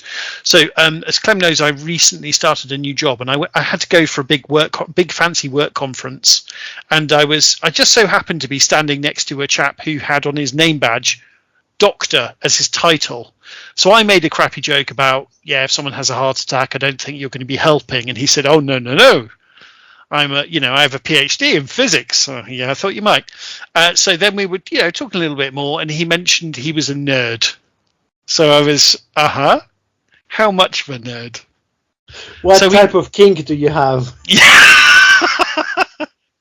How nerdy are you? So so we had a conversation about 40k, and at some point we will be playing.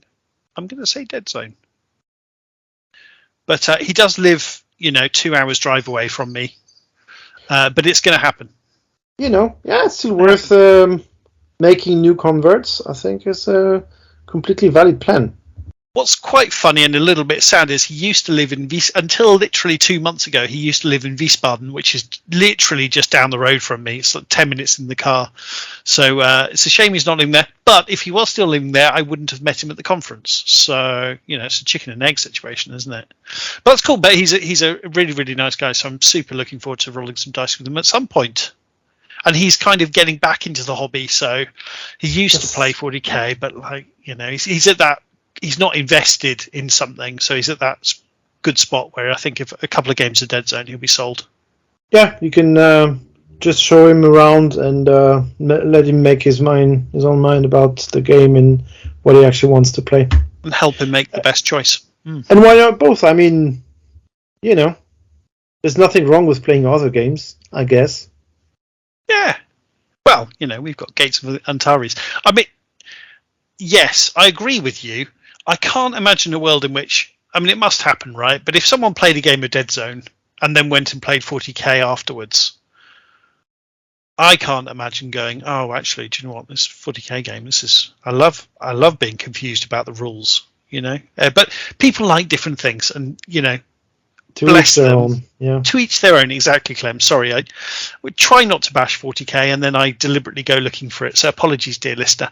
Super. So, should we talk about our Pannithor? Mark, let's go for it. What have you been up to in the world of Pannithor? 10mm Kings of War is dominating my table right now, so I am currently dry brushing some Elven Cavalry, which I'll be sending a picture to Clem of later today. So my challenge for this weekend is to base and paint my first units for my new army, which will be based in the style of half the size of Kings of War bases, as opposed to using the War Master bases. So perfect. You're making the right choice. Clem has broken me down, and there you go. So I'm joining the Clive from Mantic is also doing it this way. So I think if it ever goes official, that's what's going to happen. And Chris, now you're in the minority. We're gonna have Kings of War half scale segment in the pod, and you can go to the bathroom in the meantime. Hey, please remember to turn my off the Salamander's army painted. I have a Green Lady army in a box somewhere. You gave me about 3 years ago, Clem, that I need to find and paint up at some point. It's going to happen. It's going to happen. Next time I need to bring a gun to your head to have you actually play it or something, or twist your arm or. The thing for me is, we're doing the Mantic podcast, and I feel like, albeit we're unofficial, I feel like if Mantic give us the STLs with Mantic Vault and we just size them down to small scale and then print them, that feels like we're playing with Mantic models. I think it is just the fact it's not Mantic models that I would love it. I would love it too. If they let me do this, like Clive Stone has done it, because he obviously has access to all STLs, including the hard plastic stuff and so on. And he mentioned already, he's made several armies in half size with 15mm models. I would pay good money to be allowed to do the exact same thing with Mantic models. And in my local gaming group, a few people said exactly the same. Hey, I don't have a printer. I don't really want to do another 28mm army because I have too many of them. But I'm looking forward to the day that they do Forces of Nature in the vaults, because then I can 3D print all of that in half size and have a full Mantic army in half size. That's what I want. And the several people in my gaming group are saying this. So let's see. Maybe stuff will happen. It's already a huge step forward with the vault. Maybe they can push all those stuff. Let's see. And we know Mantic are listening, right? If people ask for it, I think they'll say, yeah, all right then. That was my impression of Ronnie. Yeah, please let me. That was a good one. We should invite him. I think he wanted to come at some point. We just suck at organizing. But we should, torture him and ask him questions and make him promise stuff and all these things. There you go. Well, we will see him live in September. I think the trick is we just give him a beer. I think that's the trick with Ronnie. Or maybe we tell him, hey, Ronnie, why don't you grab a beer and we have questions for you? And then spend 4 hours with him chatting. That would be good, I think. Sounds like fun. Yeah, I think, obviously we'd be honoured to have Ronnie on the show. It's just, I think we've got to have a particularly good reason, right? There's got to be yeah. Anyway, moving on, dear listener. Oh, guys, I did one thing for Pannithor this month that I'm very happy about. Is I actually went back to my 750 points of ambush for my EOD and just tidied it up a bit and made it look a lot nicer. And I'm really happy with that. I will do it for the rest of my army soon. Yeah, is it but I was still really the happy to start army? with it. Is it still the army you're taking to Clash? Oh yeah, Nice. yeah. Have you made any changes to your list, or have you played any 2300 point games recently? No, and actually at some point I'm going to have to make a conscious effort to, because I enjoy 750 points of ambush so much. I honestly don't remember the last time I actually played a 2,300 point game. Well, basically anything other than 750 points of ambush. I mean, especially on the clock, right? I think I need to also play a couple of games on the clock, like 2300 points. It's not that hard, but once, like if you're not used to it anymore, it maybe gets more stressful than it has to be. Whereas if you play like a couple of them and you kind of pace yourself a bit better. Yeah, and also with small scale games, I can't use things like the Soul Snare. So there's key pieces of my army that I just never use. Can't use Shobik, obviously, and there's another one I forget the name of. But we'll get there, buddy. Monolith, thanks, buddy. Exactly. Yeah, and they're obviously my key pieces in my army, so I need to get some reps with them and just have an idea what I should be doing with them. Right? Don't think it's super complicated, but it's just kind of muscle memory, isn't it? But yeah. Mark, please go, buddy. Oh, I was going to ask Ben, how is ambush going in Idaho? So I had a really interesting idea of something I could do with my local game store to kind of get them along, because they're really supportive. They help me run my local tournament that I do here. Really good guy that runs it. And my thought process was to do a demo day and see about coming up with a way of giving them a discount specifically on Mantic products if they play a game with me, and putting up a poster like that with like these little coupons or something along those lines, or $10 off of a Mantic product, but it has to be Mantic product, because that way it'll help the store move some of that product off the shelves and get people interested in Kings of War, whatever the case may be. So my thought process was to do that for a series of like 2 to 3 weekends to try and generate interest, and then say, hey, we're going to have a game day or a tournament in next month. Spend $40, buy an ambush army, buy a 500 point, army, build that up, paint it, bring it to this tournament, and be able to play in it. You already know the rules. You already know all of this stuff. Here, I've already got your contact information. Add you to the Facebook group or whatever the case may be, to get that as a way to generate interest in Kings of War, in ambush, and ultimately move them up into being a regular part of the community and all the game rotations and all that kind of stuff. And that's kind of been a thought process that I'm thinking about implementing coming in August or so, to kind of prep for hopefully getting them interested in the bigger tournament in October that we run. So that sounds amazing. And how many Kings of War armies do you have, Ben? I think I'm hitting 8 or 9 at present. It is addictive, isn't it? It is, and where I've been collecting for years, I'd say about 3.5 of those are Mantic only, and the rest of them are all from previous iterations of different tabletop games that I've had that I've converted over to Kings of War. So. Yeah, I remember when Rune Wars died. It was only around briefly, but I thought the models were quite nice, and they were selling them off for a song. Basically, things were so cheap, so I picked up like 3 armies of those, thinking, right, that'll be 3 Kings of War armies. But to be honest, exactly. As time's gone on, I do that less and less now. Like, to be honest, I do want to just do Mantic armies. I'd have to have a pretty good reason not to now. Yeah, and I think that there's an interesting point to bring that. At some point in the hobby journey that you have, once you've been in the hobby for a certain amount of time, you stop looking for the best deal, per se, about what model you want or what kind of thing you want, and you start having a very specific vision of what you want your armies to look like, what models you're looking for, and you start becoming more selective. And so the piles of shame or plastic or whatever you want to call them that are sitting in your back room that you don't let anybody else see, they start changing in their nature, right? And so I've started. That's why I love 3D printing and how that's impacted the gaming community, because now you can get hyper specific models that previously would have been unheard of or very difficult to come by, or you would have to spend a small fortune and take out a second mortgage on your house just to be able to afford this really cool dragon that you thought of. And now it's, $20 or £30 or whatever the case may be is for whatever model that you're looking for. And it's really there are also so many more variants, right? Like 10 years ago, like how many people could afford all the sculpting and then molding and casting process? And so if you want a dragon, well, there are 10 models that exist. And now you want a dragon, well, every month there are 50 new models on My Mini Factory. And so you get so many takes on all of the things, and you definitely can find the one that you really prefer, I think. I don't know if you guys game, but as in PC computer gaming, but it reminds me of when Humble Bundle started, and I was backing every month getting these Humble Bundles where I'd have 15 or 20 games. Oh, I'll definitely play these, and then before you know what's going on, and you've hardly played any of them, you've got a list of literally hundreds of games you've never played.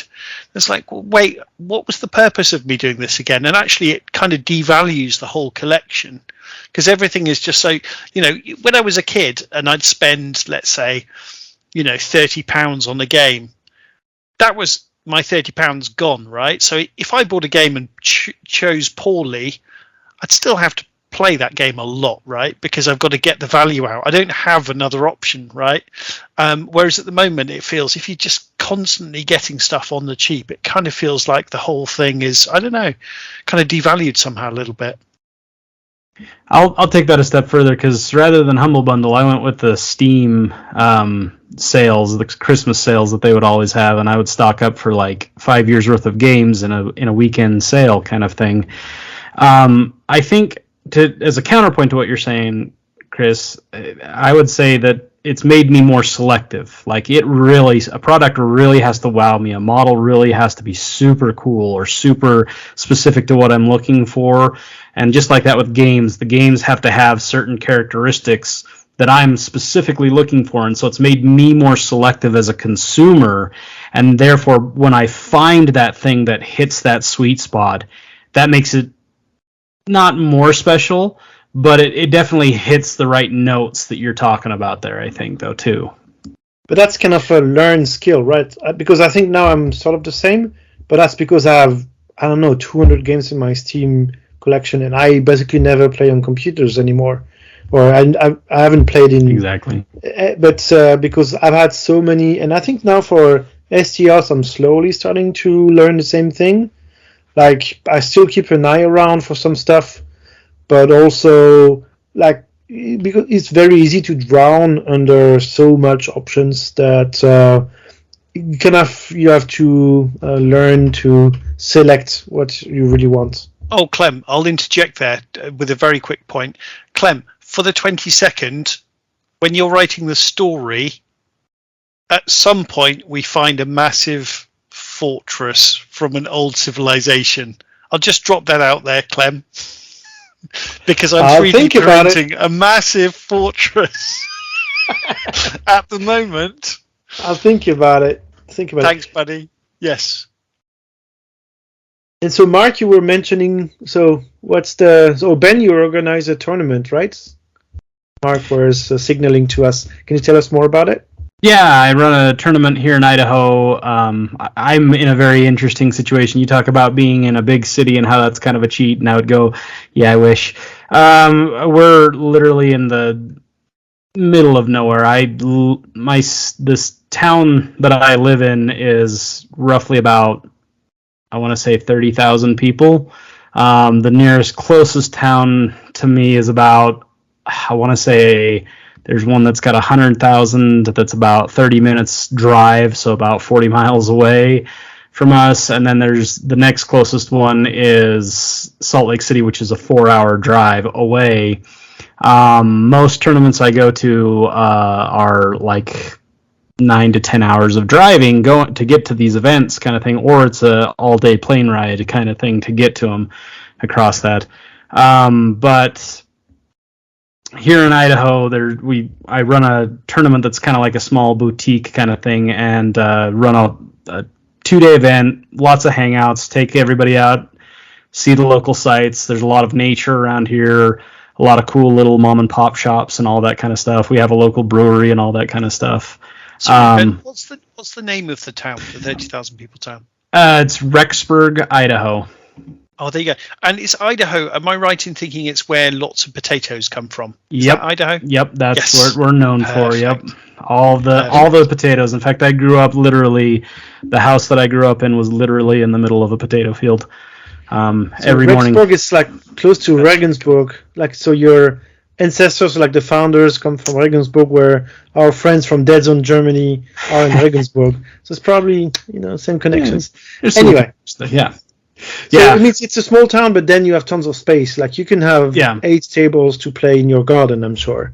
Yeah, no, I have enough space in my house alone to do about 2 or 3 tables. If I open up my garage, I can put even more out there, kind of thing. So, but I run the tournament through a local game store, and we usually run around 14 to 20 people, depending on the year tournament. It's a smaller tournament. A lot of fun, though. I always try to put a bit of a narrative twist, a lot of fun, different kind of scenarios, that kind of stuff. But it's a way for me to bring back from all these other tournaments that I go to. It's a way to bring the cool things that I find at all that back to my local scene, so that the guys that don't travel as much and don't have that opportunity get the opportunity to see what is out there and why these other tournaments are so much fun to go to, kind of thing, is the idea behind it, basically. Do you have people come and travel? Sorry. Yeah, we have people that come. So the Reno crew, Reno, Nevada, which is 9 hours away, we have a really good give and take community going back and forth between us. I usually travel down there once or twice a year just to play in their tournaments, and they always make the pilgrimage up here too. Which is a fun drive. I get through a lot of audiobooks on those drives, but yeah, we have that. I know Jeremy's come up from California. Last year I had someone come down from Edmonton, Canada, which is again like a 11-hour drive north of us, kind of thing. So just people from all over the place. I think that was our furthest away, but in all directions, kind of thing. And when is the next one? It is October, is it 13th and 14th? That second weekend. It's a Friday, Saturday, mainly because my community, the town where I'm at, shuts down on Sunday. Like, the store shuts down on Sunday. Nothing is open on Sunday. It's kind of a stay home with your family, watch TV, relax kind of thing. Nothing's open on Sunday. So we do it the 13th and 14th of October this year, which is a Friday, Saturday. We have the same here in Germany. Sunday is a day off for everyone and everything. Yep. Yeah, except restaurants. We don't. Yeah, McDonald's might be the only thing that's open on Sunday out here. And Ben, just to put you on the spot, could you just walk us through very briefly an example of the narrative you've had at one of your past tournaments, maybe the last one, or and is it generally, do you generally get inspired by something you've heard or a little piece of lore you hear and build on that? Or be really fascinated to hear your approach and how you go about it. Yeah, so my tournament, the first one originally started, it's called Refugees of the Old World because we had a really strong Warhammer fantasy community that was established before, they decided to blow it up, literally. And so I called it Refugees of the Old World because we were we were refugees, as the term has come up, transferring to this new game system that was one of the first times that something like that had been introduced to the area. And so I came up with the idea that all of these armies were like coming through a portal into this new world or something like that. And so there was a defender. So that I run a special character in it that's like a defender who's like the person that's kind of ushering everything or shepherding everybody through into this new world kind of thing. And he's kind of their hero, their champion kind of thing. That's so Ben, it's not just the players who are traveling to this new world. That's really cool. Yeah, so it's the armies kind of thing coming through. And as far as like narrative aspects of it, Mark just sent a message about this. I've helped write I've written most of the fluff for the International Campaign Days, which if you've been part of the Kings of War scene for a while, we did those back in like the early parts of the year. And we set it up so that we tried to follow the lore as closely as possible. Obviously, it was in the early days, so we made some missteps that, Mantic had to be like, that's really cool, but we can't use that. Like we created our own Celestian at one point, and they were like, that doesn't work. But the way it was set up is I would create like a story branch or a story like spider web of different options, and basically we set it up as binary as possible, so that if goods won this battle, then they would get this result. And I already had it all pre-written out for all the different branches that could go out, which sounds really simple at first, but as you start going out, you get exponentially more results, kind of thing. And we just had it set up so that as soon as the one game was over, we'd post it on the website, say this is what has just happened, and this is the next scenario that we're going to play, and this is your motivation for why you're going to do it.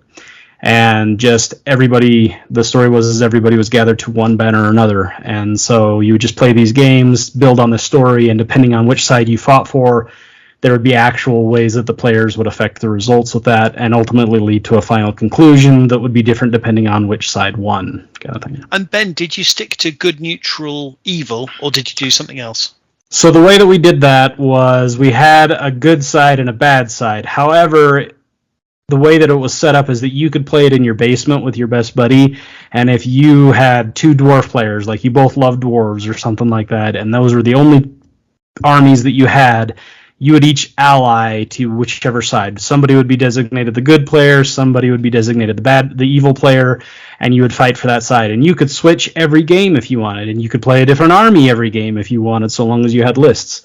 We really didn't care what size of battle you played or anything like that, so long as you could start and finish the game within the time parameters that we had. And so that's how we kind of organized it. And then what you would report at the end is whichever player won, you would report that saying, this site, we'd have a site coordinator that you'd sign up as beforehand, and they would report to their site coordinator, hey, the good player won this one. And so that would count as one good victory, which they would transfer to us at the headquarters, and we'd record it, and then we tally it at the end of each battle and report the findings for the next battle. So Ben, what I'm hearing loud and clear is you're perfectly happy to tweak this for MUP, and we can do this, have an online campaign? Absolutely, that'd be a blast. When's the next one? That's the question. Yeah, right. I'd love to do it again, yeah. Yeah, the best part was, it literally was international. The guys in Australia would kick it off, and we used to have a prize. Wasn't there a prize if you made it all 24 hours for the campaign? Yeah, it was an Iron Man campaign because it literally went for 24 hours. We did it by time blocks. We had Australia and Eastern Asia, and then it transferred to the UK, and then to America time zones, kind of thing.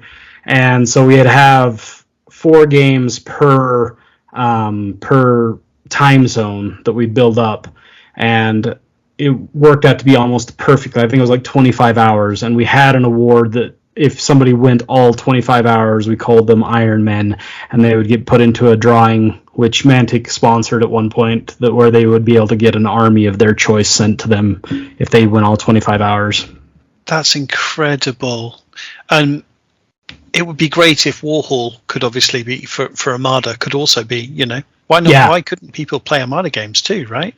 Right, and this was before Armada was a thing. That was the last time we did this. So I would love to do linked battles, or play an Armada battle that factors into the next game, or something along those lines, which would be a lot of fun. Totally, that's so exciting, amazing. Ben, I love all this stuff. Yeah, Ben, you should send a link to Chris to put in the show notes to your last campaign that you had earlier this year. Yes.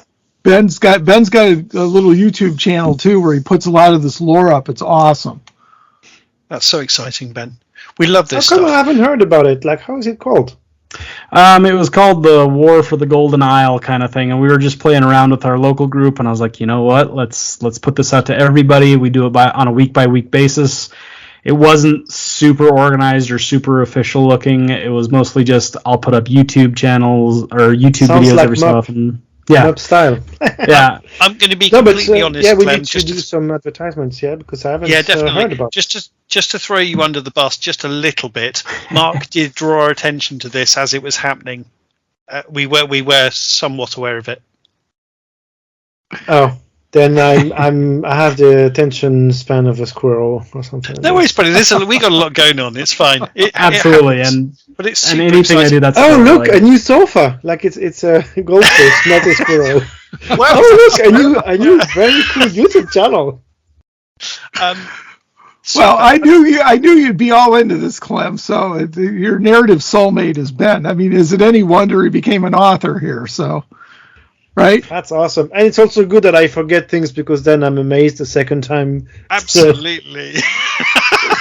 Absolutely. We put all that. Impressed by my terrible play, but Ben, what we tend to do now is, so we've done it a few times now, is we'll have a gaming weekend and we'll focus either on Pannithor or on the Warpath universe, and then we'll just have we don't do it as professionally or as well thought out as you, but basically we have an idea of why they're fighting. So Clem did an amazing Warpath weekend where, as we said earlier, Maison Labs were the bad guys, but he wrote kind of like a secret, read this before you play, like secret information for the faction, so you know you're the Asterians, this is who you are, this is why you're here, this is what you're after in this little campaign, and then there was obviously open information as well, setting the scene, and it was pretty light touch, but it was absolutely perfect for just, this is why we're all here, this is why we're all fighting, these are what the stakes are. And it just makes, for me personally, it makes the world a difference from turning, hey, this is a fun weekend with friends, to we're playing this story. And it's just, to me, it's just a lot more immersive, exciting. Right? Like, so immersive. It's just with 3 sentences, you could just set the tone for the game.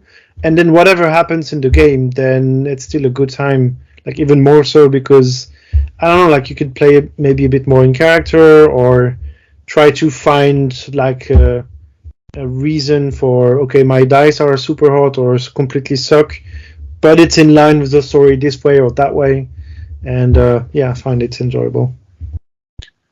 And then, sorry, buddy, let me let you talk, buddy, because really I'm just trying to get you to talk. So.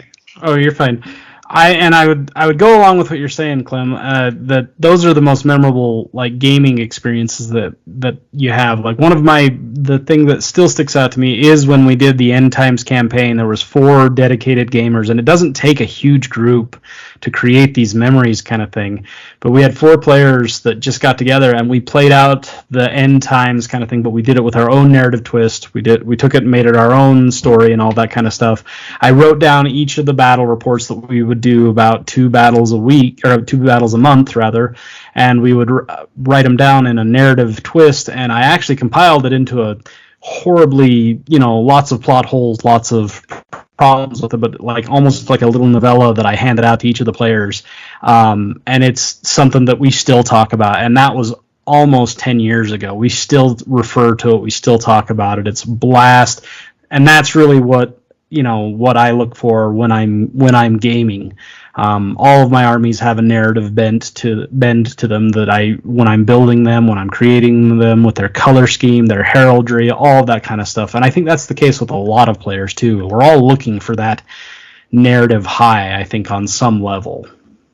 And I think King's War is such a brilliantly balanced game, but I think the more flavor we can put into it, definitely the better.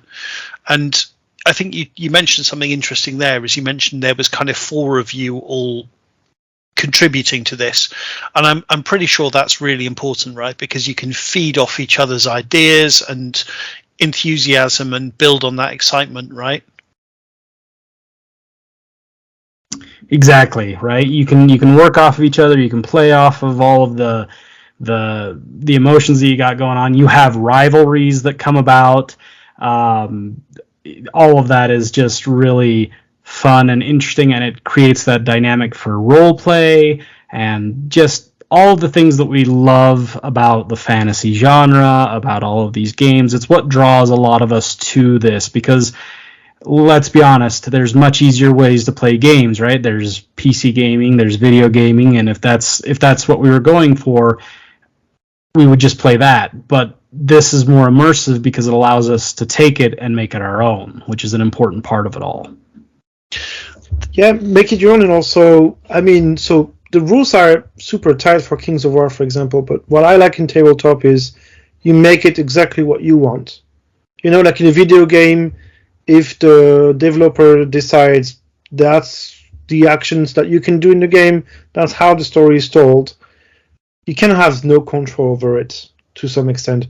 Whereas in tabletop gaming, well, sure, you have kind of a framework from the rules and the lore and the narratives, but then if you want to, you can agree and twist it however you like and really make it your own, like write your own lore, paint your army or build your army however you like it, and organize your games however you like. So I think, yeah, it's a lot more immersive and engaging, or for me, it touches a lot more the creative part of your brain, and that's something I really, really appreciate. Ben, what is it in particular with Pannithor specifically that you find really engaging? There's a couple of different things. From a technical aspect, it's really a pretty blank slate right now. It's just barely started to come into its own. I would say in the last 2 or 3 years, it's really started to develop its own narrative tone, its own aspects of its world, its own cultures, and all of that kind of stuff, which was a lot of fun because there was a lot of wiggle room to make it your own at the beginning. There were a few generic rules that you were able to use to, this is what the dwarves are, this is how they act, and all that kind of stuff. But you could take that and you could form it into whatever you wanted. Now that it's developing more, I love aspects of it because it brings in, there's room for everyone, right? There's been there's the edgy stuff that people can get into, like dark and horrific, like the Night Stalkers can be just as scary as you want, or they can be just as campy and cheesy as you want as well, because you could go full Friday the 13th with, hockey masks and all that kind of stuff, or you could go real psychological, like horror with them and go full Lovecraftian as well. So there's whole different directions that you can take that. On top of that, there's all the dynamics. You can go either the Game of Thrones route with nitty gritty anybody can die route, or you can do the Tolkien where it's grand world building, as grandiose as you want it to be. And Pannithor has created a world where this is all possible, and it can all exist within lore. In fact, one of the coolest things about writing for Winged Hussar that I have noticed that's really cool that Brandon and Vince do, and that we have permission to do, is anything that's in the novels is canonical for the story. And so what Brandon will oftentimes do, and what I've started doing, is reaching out to player bases like on Fanatics page, or going to the different army pages or forums or all of that kind of stuff, and asking, hey guys, what is your lore? Send me information about one of the characters from your army, send me information about your general, or whatever you want, and we'll find a way to make sure that they have cameos within the novel, so that canonizes your characters within the world of Pannithor, because there is that kind of room to grow and breathe and develop, and it's not locked into this 11 minutes to midnight kind of setting that goes on for years of time. It's a living, breathing world that's responsive. So with that regard, that's one of the reasons why I think Pannithor is such a fun setting. Yeah, I think that's a great point, because I think the smartest thing Mantic did with the rules is just give the rule writing to the players, right? Come up with the rules committees. And it sounds like they kind of done the same thing with the lore, right? Where it's, get your characters in, be inspired and write something. And they have some control over it, but they involve the community at a deep level. It's not like, you just take care of this, that's not our problem. Good like point, they Ben. work within the closely. structure that Mantic set out. Yeah, fantastic. And Ben, you've touched on it a little bit already, but how was it you went from, I find it really fascinating, you went from someone who, is a gamer who's enthusiastic about the story and the narrative. How do you go from that to making the jump to, right, I'm going to write a novel? Yeah. Well, I think I was in the first batch of players to come over from GW's, loss with the end times kind of thing. And when that happened, there was a lot of... Pannithor didn't exist. It was Mantica still.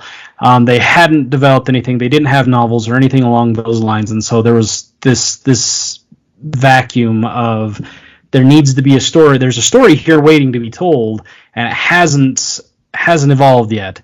And so I just started writing stuff for it because it was a lot of fun. I even have, speaking of that campaign from about 10 years ago, I started writing an actual story about how our armies from the end times transferred into Pannithor or Mantica at the time, and how they were coming across. And I just wrote for fun, just writing, even if it's never going to see the light of day.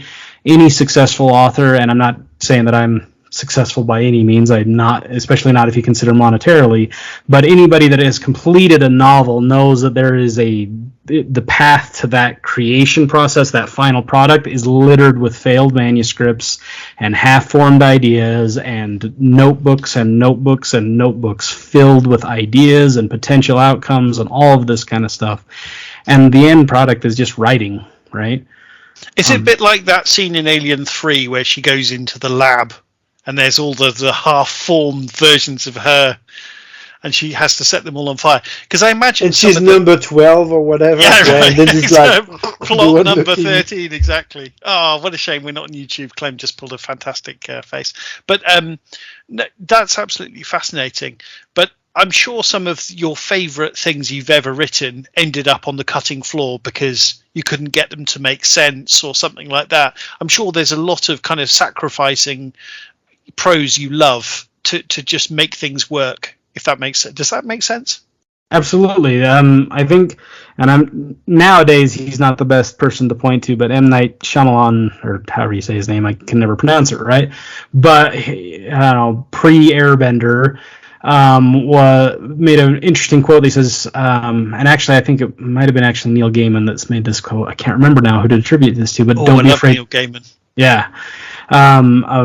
Don't be afraid to kill your darling, kind of thing. And it's basically, you may have this really cool pet idea, but if it doesn't work, you're gonna have to kill your darling. Maybe file it away. And this one is Neil Gaiman, where he says, put it on your mulch heap, like be a magpie. Every time you run into somebody, every time you have a conversation, every time you have an idea, throw it on the pile. Eventually that's going to turn into a great mulch that you can spread on your garden, kind of thing, that you can, even though it's garbage at the time, or it might not be the best idea at the time, it's going to go into this compost heap and it's going to recycle into something that eventually could be something that's very useful or very helpful or very creative, and sometimes beautiful or horrific in the right kind of ways, kind of thing. That's super interesting, because I'm sure I'm getting this slightly wrong, but I think, obviously thousands of people have asked Stephen King, how do you write your books? And apparently his answer is one word at a time. And I find that fascinating because it's just so obvious. And yet, that's almost certainly how it goes. I'm sure you start off at point A with some very loose ideas of what you want to do. And then I'm sure to some extent the novel takes on a life of its own almost, to some extent. And I know you're going to be structured and you're going to have an editor, but maybe you just have to kind of follow your feet a little bit. Yeah, absolutely. I would say to anybody that wants to write a novel, I see it almost like, we were talking about this earlier, but about running that marathon and all that kind of stuff. I see it almost as when you start an army project, right? An army project is a year commitment at least, almost, unless you are like super slop chop painting it, like super speed painting, or doing like an army in a month. In order to craft something that you're going to want to display at an event or go and take somewhere, that's a pretty solid commitment, from picking out the models, picking out the poses, putting it all together, picking out your paint scheme, picking out the storyline behind them, and all of that stuff that goes into creating an excellent looking army. That's a year commitment. And it's the same thing with like a story. I would say it's a solid commitment to putting in that time. And sometimes you're going to have to strip the paint off of a model and start back from scratch because something messed up, or you spilled a pot of ink on it or something like that, or something didn't work out right. And the same thing goes with the book, is you go through rewrites, and it is a pretty laborious to write a novel, but if it's a labor of love, it's something that gets easier, just like anything else, the more practice you do. And so go ahead and write that trashy romance novel if that's something that you're interested in writing, or whatever the case may be, or go ahead and write the fluff for your army, and who cares if it's filled with cliches and plot holes and all of that kind of stuff. Just get it down, get it out there into the universe, so that that goes on the mulch pile. And so the next time that you write a story, because it shouldn't be the last time that you write a story, the next time you write a story, you can be like, you know what, this really worked when I was writing this before. Yeah, the rest of it might have been utter hot garbage, or a bunch of, glorious fan fiction, but I can take that and I can put that into this next story, and my next story is going to be better because of that. And I love that point you just made, Ben. Yeah, I love that point. It's a journey, right? It's just like painting our models. We're getting better as we're doing it, right? It's learning by doing. And also you enjoy the process, right? Like, no one, I think, expects to pay rent with writing Kings of War books. And so if you write Kings of War books, it's because you love it. And Absolutely. So even if you write completely awful, shitty books that no one reads later, if you've had a good time writing them, then mission accomplished. And you've learned, and it's the next step. No, but also, definitely. I don't know, like, you're not trying to write like something for millions of readers from day one anyway. I mean, no one should expect this. And so, yeah. Exactly. And to quote Hemingway, who's, Nobel Prize winning author kind of thing, he says the first draft of anything is shit. So there you go. Yeah, if he even thinks, like, it's just like everybody hates the sound of their own voice when they hear it outside, a recording of their own voice, right? Everybody, you can sit there, and just like you can pick out all the flaws in the models that you've painted and you've put together when you're looking at them, it's different for other people's perspectives, which is really good to have other people read it. The readers are as much an important part of that process of creativity as the writing actually is, because if nobody reads it, I mean, there is a creative outlet that comes from that, but if nobody reads it, there's never going to be any feedback that you're going to be able to use to create more or to do better the next time. So even if it's just your club mates or a partner or somebody at work or something like that, just hand it to them and be like, and that takes a lot of courage, because sometimes we're kind of embarrassed by the things that we create. But having the bravery to hand it to somebody and say, hey, will you read over this and just give me some constructive feedback? You can even say, be gentle with me, kind of thing, because it's putting yourself out there, it's exposing yourself, and that's something that's a very terrifying thing to do. But by doing that, you're going to make yourself better at whatever craft it is that you're trying to perfect. Yeah, and to be quite honest with you, Ben, going into my teens, I was always writing little stories and having ideas, and even like making my own little games and stuff, and it never went any further, and I stopped doing it, frankly, because I was just frightened of being embarrassed. And I look back now and I'm just, I wish I'd just been a bit braver. Do you know what I mean? I really wish. It's a shame. I really do think in life you regret the things you don't do, not the things you do. And just to Ben, sorry, this is fascinating. When, let's say, for example, maybe we can talk a little bit about Drowned Secrets, because obviously that's the novel you've had published. Be interested to hear, obviously, why you picked particularly the Trident Realm, but also be interested, where did what was the genesis of the idea for Drowned Secrets? Was it a character, or was it an event, or was it a geographical location within Pannithor? Do you remember what the very first spark of an idea was that then became a book? Where's the chicken and the egg? That's right. Well, one thing I want to point out, Chris, before you said that, it's never too late to start either. Right? Like, writing is one of those things that you can do even after you've lost most of your senses, kind of thing. You can keep doing that, right? So if there's something that's interesting in you, it's never too late in life to start that. But going on to your other question, Mark actually had a hand in it, because, Mark, you remember the Countercharge Journal all those years ago? Absolutely, and as a matter of fact, you can still get the Countercharge Journal for free up on the Winged Hussar Publishing website. So, just Countercharge Journal Episode 1, and or Volume 1, I should say. And yeah, unfortunately, we couldn't carry it on. We lost our word processing person, and so the project kind of fell apart. But there's some great stuff in there, and we had a really good team. And unfortunately, like I said, our technical graphic artist person bailed on us. So, but that's how we got started. Dear listener, if you're listening to this and go, "Oh, I could do that," please do get in touch. Yeah, please do. Absolutely, the Mupp Journal could rise from the ashes. So, no, we're happy for it to be the Mantic Journal. If we can find someone to do the work, that that could be their thing.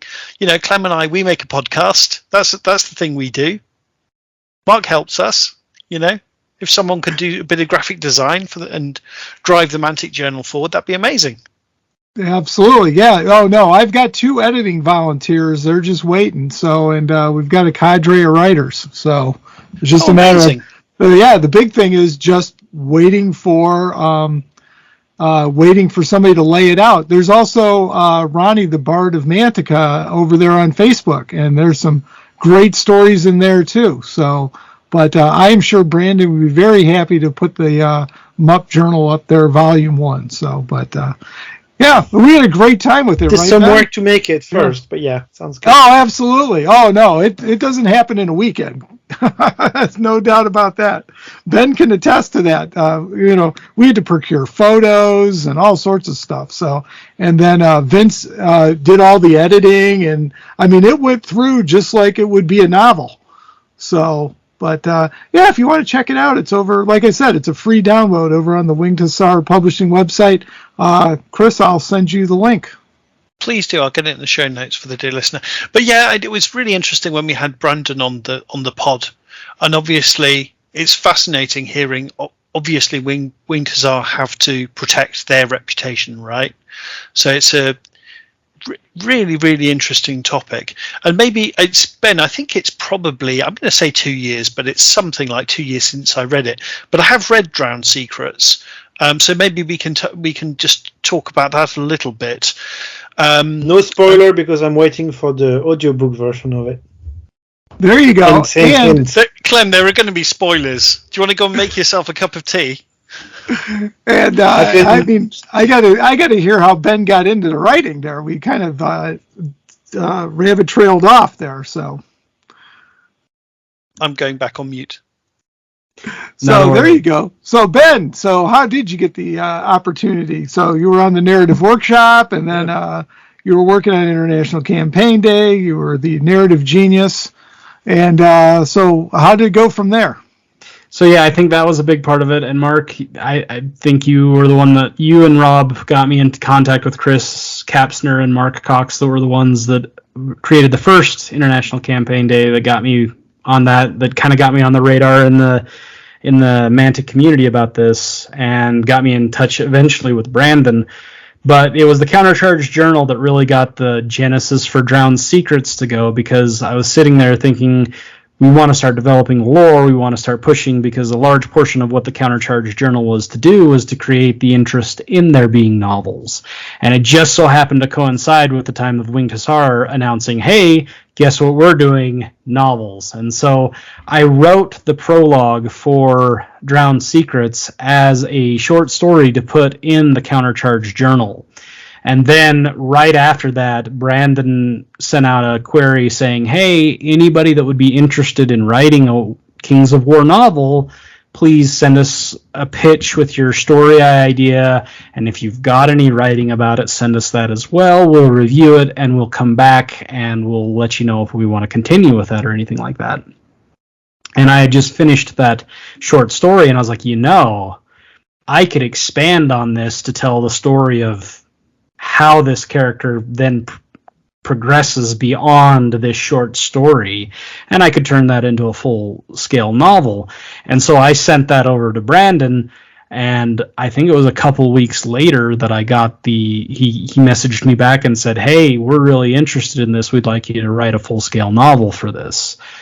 So that's where the idea was, and the idea for writing the prologue was, well, what's the most at the time developed and unique IP that Mantic has, and at the time it was the Naiads, because there are no other really aquatic fantasy armies out there.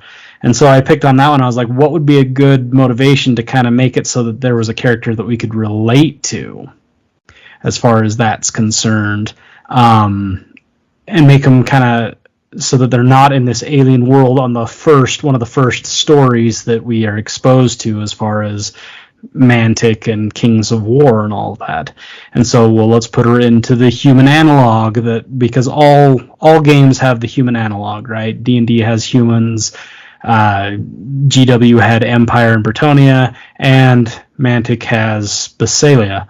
And of course, that as well is a strong Mantic IP, and I think it was really smart to kind of explain, the duplicity of it, and obviously we're at the Golden Horn for a portion of the book, so explaining all that stuff, I think that was super important for Mantic to have that written down, to be quite honest, and explored, because it's such an important location, right? Absolutely, yeah.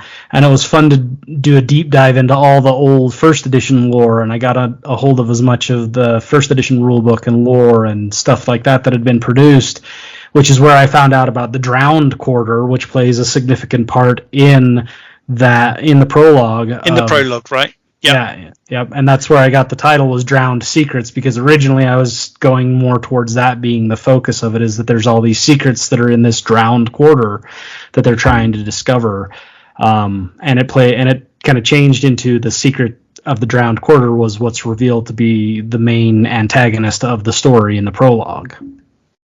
Yeah, which I really liked. I mean, the prologue I thought was really, really strong. And I really like the baddie in it. I think it's really interesting. This idea of the corrupted coven or abbey, I forget which, but I thought that was fantastic. If I were to describe it, is almost, to me, it's almost like a samurai or a Western revenge film. Does that play with you? Absolutely. I love those kind of things. I'm very much into like that Way of the Warrior, and all of that kind of thing, and that the revenge film idea. I wanted to write something because, generally speaking, the audience for Kings of War is not necessarily teenagers or 20-somethings, right? It's for a slightly more older audience. And Ben, so the stats for our podcast would very much back you up. Sorry, carry on. No, you're good. I appreciate that, because so I wanted to write it with a little bit of a more mature theme to it, right? I wanted to portray, instead of it being a revenge story where they get to the end and it's the power of friendship that carries them through to the end and all of that kind of stuff, which is oftentimes what fantasy can devolve into, right? I wanted to play with the whole neutral aspect of the trident alignment and the neutral faction. Yeah.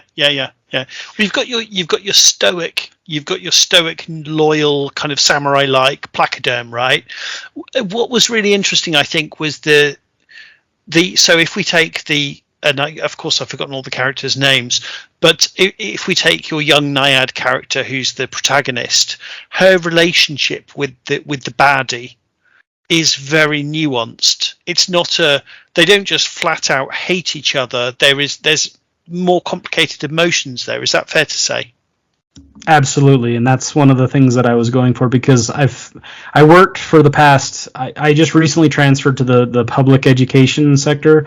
Before that, I worked for about 12 years in juvenile corrections, and that gave a lot of insight into, and also probably colored me, because there's a lot of darkness that can be found there, and a lot of nuance, because a lot of the kids that I worked with, they were, for lack of a better term, they were messed up. They had a lot of trauma. They had a lot of things that were foisted upon them by the adults in their lives, by other people in their lives, that while they ultimately were responsible for the choices that they had made and for the actions and the crimes that they had committed, they had a garbage deal in a lot of aspects in their life. Now, not all of them. Some of them were, they just chose to do what they did.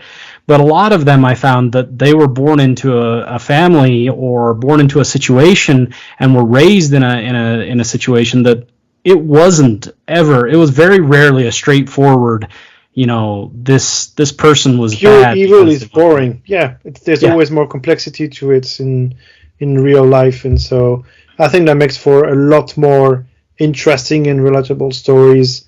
That's why, like with Chris, we always say we don't really like the good, neutral, evil alignment. It's the laziest. Great. It's the laziest reason you can have. This one's good. Evil. This one's a demon, so it's evil. Therefore they fight each other. I want even more than this, And even with bad guys, right? The most interesting bad guys are the relatable ones. Like I didn't think it was a great film, but for example, the fairly recent Joaquin Phoenix Joker film, it has a go. Explain. Did you love it? I thought it was fantastic. It showed an aspect of mental health that isn't oftentimes explored, and sometimes it wasn't the best portrayal of it, but it still opened that conversation about it. That's an important aspect of entertainment. Yeah, interesting. Yeah.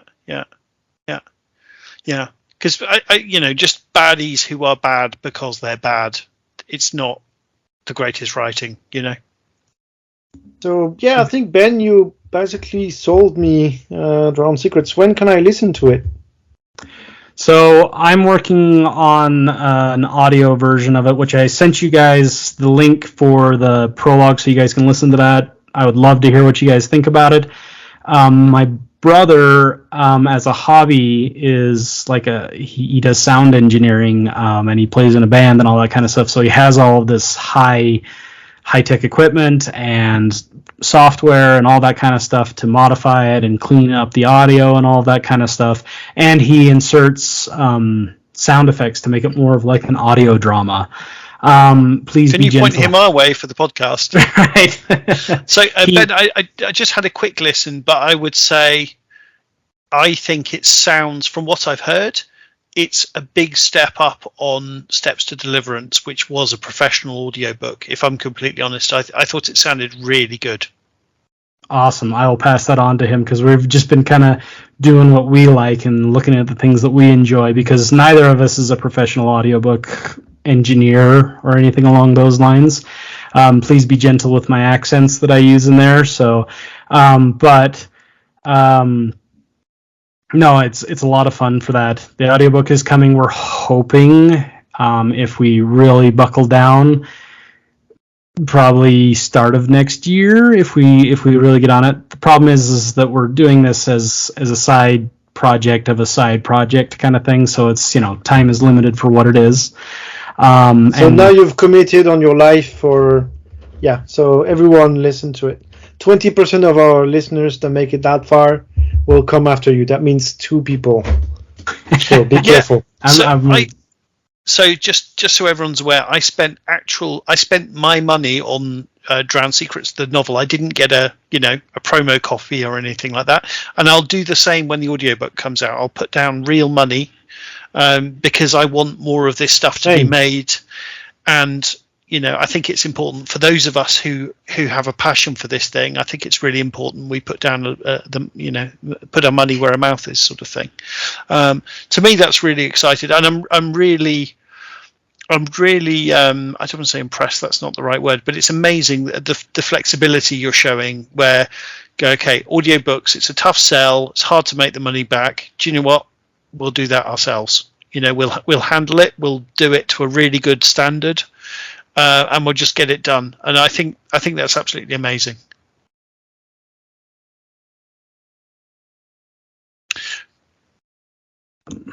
Sorry. Cool. Well, and one of the cool things too is this isn't our first attempt at it, right, Ben? You wrote the beginning for International Campaign Day 1, and we had the original Deadzone, the podcast guys, read that out for Countercharge, and we did a narrative workshop episode for that. And the Deadzone guys used to run, what was the name of it? they used to run an audio drama podcast, and they really did a nice job with it. So that was a really cool episode too. So I'd really like to get more of the audio books and stuff going, so which is very cool. But I also have to notice that I heard the words Basilia in there several times, and I'm still Basileia, so. And I hear you phonetically, and the way I know, Ben. I get it, but I've had to train myself to say it the other way, just because that's the official Mantic pronunciation. So for wait, Mantic Ben. product. What's the official way? Basilia. Basilia. Okay, Basilia. Okay. That is a Matt Gilbert fabrication. I had the original writer, Alessio Cavatore, on the show, and he gave us the official pronunciation. But Mark, just join me. I don't care. I'm not a native speaker. I can pronounce it however I want.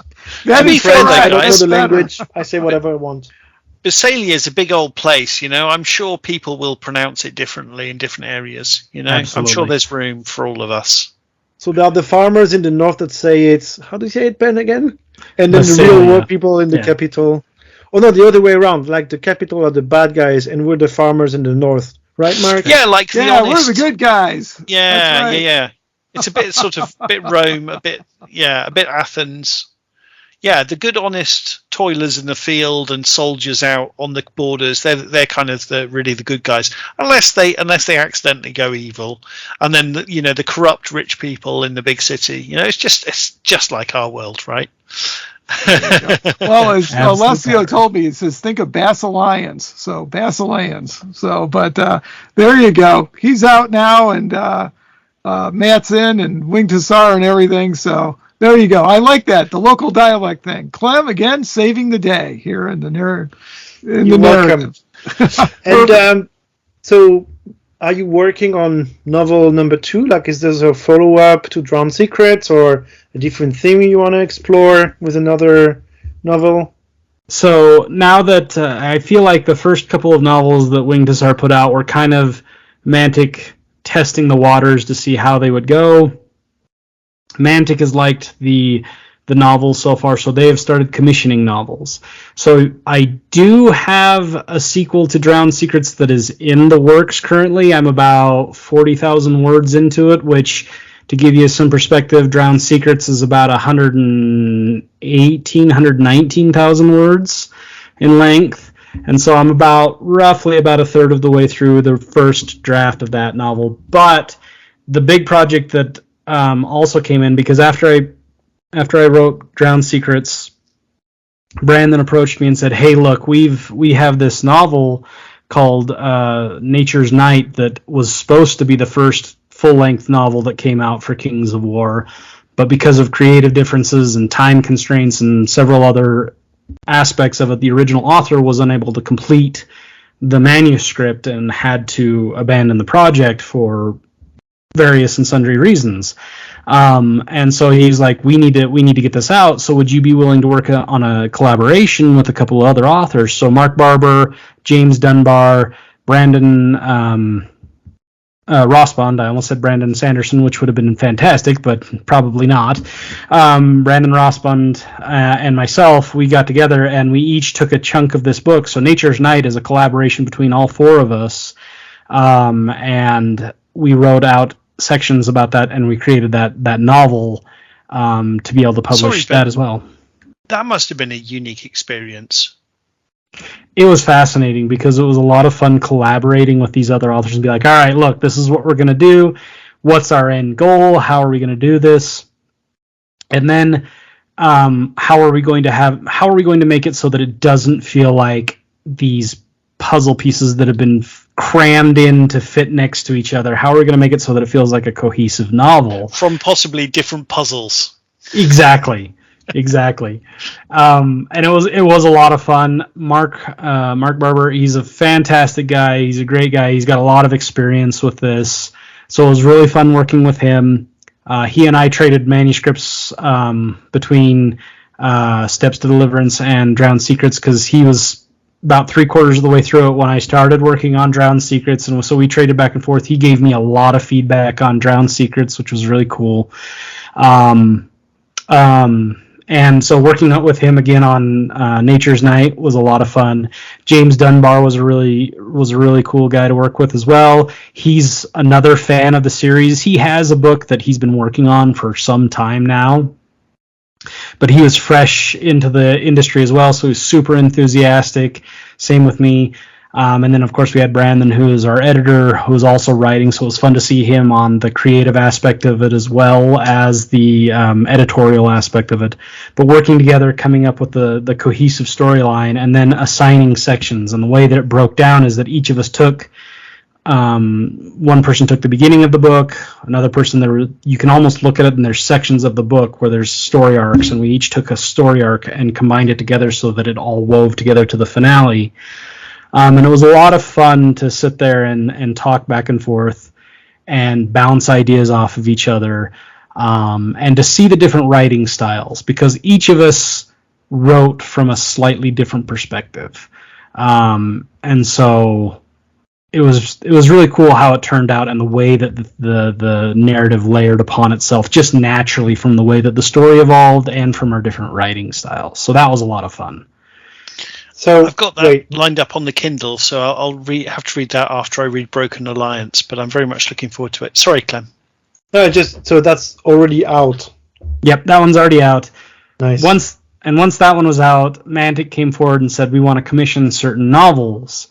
And one of the story ideas was they wanted dwarf novels specifically about the dwarves, and they wanted to develop the culture and the story and the societies of the free and imperial dwarves.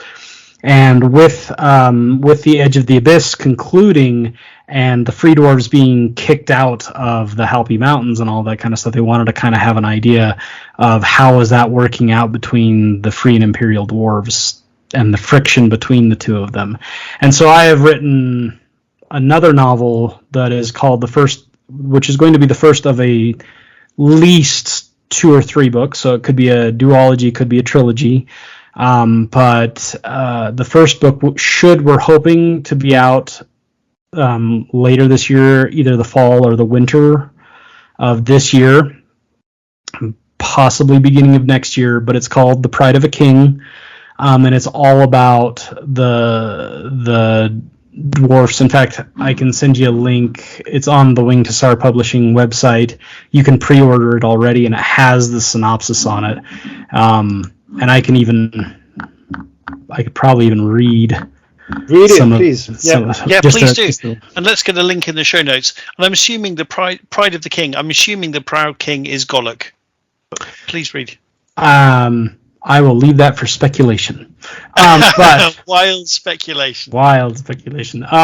So one thing that I'll do is, one thing that I did to try to create a little bit more history or a little bit more culture around it is I put quotes at the beginning of each chapter to kind of like that are from snippets of culture and novels and famous figures throughout, thing. And these are my creation, obviously, so take that with a grain of salt. But the first quote of it is it starts out, chapter 1 is called In the Darkness Below.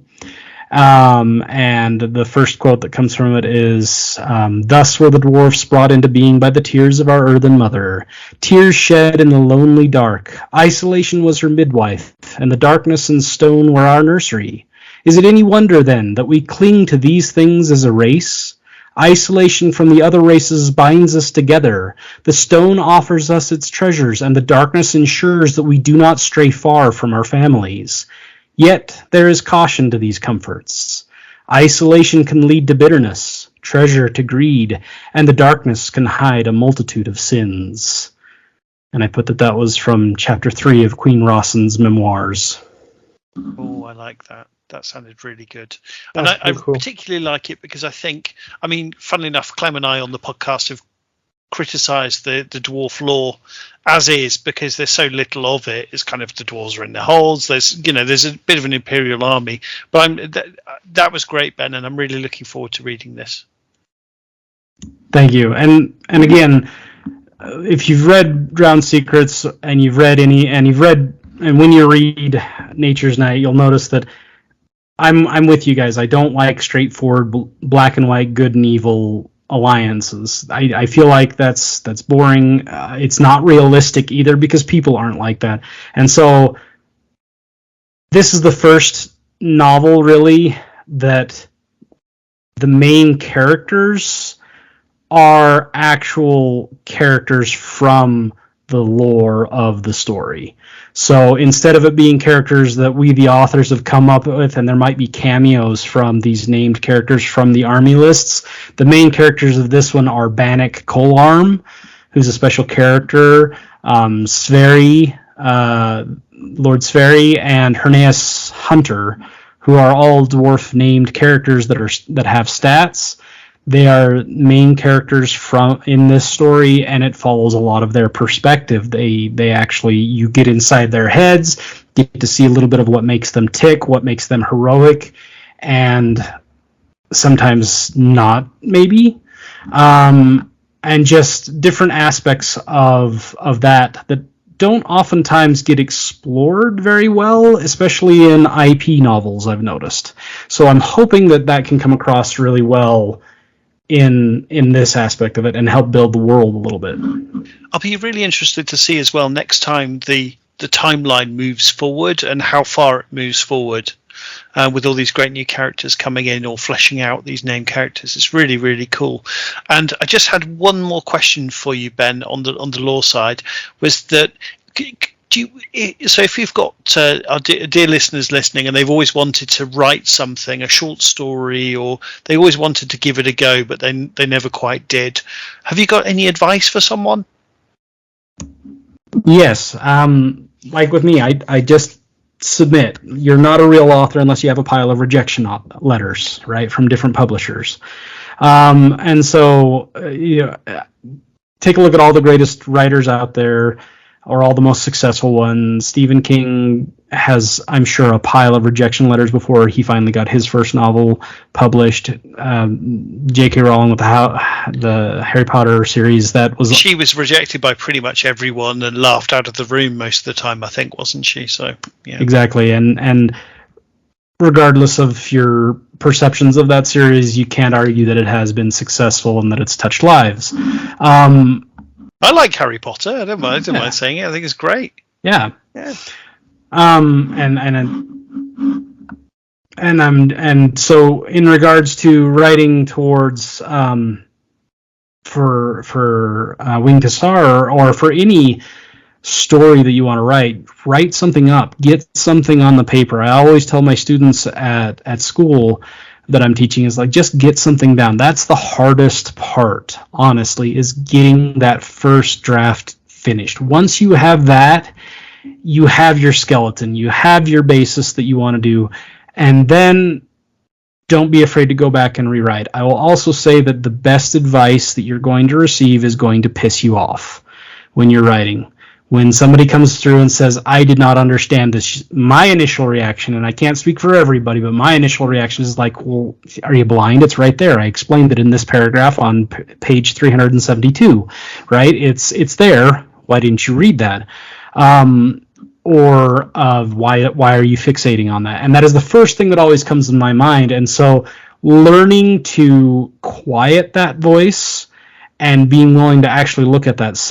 On this dwarf novel, because Mike Rossi, he's one of the players here in America, and he's also writing a dwarf novel that will be taking place in roughly the same time period as the book that I wrote. But his is a more like rank and file approach to the story, from a more zoomed in on the action kind of thing. He and I actually worked together to write our two novels to make sure that the dwarf culture and the dwarf lore was cohesive between the novels. And a lot of the time, like, he came back with some of the stuff that I thought was, Shakespearean in nature and just brilliant. And he was like, I don't get this. This doesn't make any sense. And after my little temper tantrum cooled down in the back of my mind, I looked at it and I go, oh, no, he's actually right. I probably do need to rewrite this section. But if you are thinking about writing for this stuff, get something down on paper and then get some people to look at it. Yeah, that's great advice. Yeah, fantastic. Mark, is there anything you want to add, buddy? Oh, just that I can't wait for the Drowned Secrets audiobook. I think it's going to be awesome. And as you can tell, Ben is a great guest. We'll have to have him back. We're just scratching the surface here. So, I mean, we're already in overtime, and I feel like we're just getting started. So, yeah, definitely.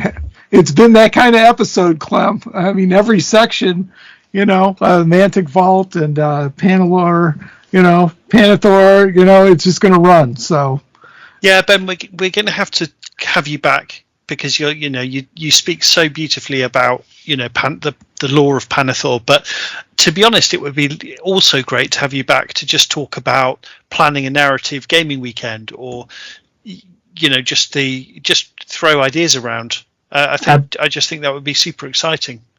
Absolutely. Anytime you want to have me back, I'm more than happy to be here. Is there anything we haven't asked you, Ben, regarding writing, the lore? I will say this: if you and you touched a little bit on this, Chris. I will say that if you want to help the narrative of Pannithor or any of these universes to develop, the best and most effective way to do that at this time is not only purchase the novels and read them, but talk about them. The most effective way you can talk about them is leave a review on Amazon. Yes, Winged Hussar gets less money if you purchase it through Amazon, but there's so much more traffic through that website, and every review that you leave, even if it's just a 3-star review with, it was an okay novel. I mean, even that, just so that it lets Amazon and the equation that Amazon uses to promote stuff, just so long as it allows it to know that, hey, people are actually reading this, people want to know more about this, and they can start promoting it more with, you might like this, or pushing more traffic towards it. That's probably one of the best things about it. And also, if you have questions about it, or just talk about it in Facebook groups or social groups or with your buddies or whatever the case may be. And honestly, I love it when people have questions about my book, even if they are like, I really didn't like this part. Why did you include this? And I can explain my reasoning, and we can part ways being like, I still don't like that, but at least there's that understanding of where did this come from, right? And I love having conversations. I'm kind of a narcissist in that regard, as I love talking about my stuff. I could talk about my books and my works all day long, and I'd love to talk to you about your story and ideas and all of that kind of stuff. I love I said earlier about talking to people about putting their characters into my stories, and I've loved doing that and learning about their stories and learning about their characters and all that kind of stuff. And if you want feedback or pointers and all that kind of stuff, just hit me up, and I'm more than willing to talk about that. I think all authors love to hear people talk about their work and ask questions about it.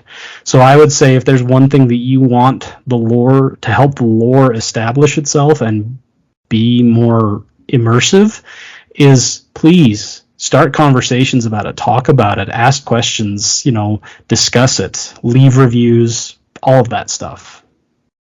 Yeah, that's great, Ben. That's really, really helpful. Fantastic.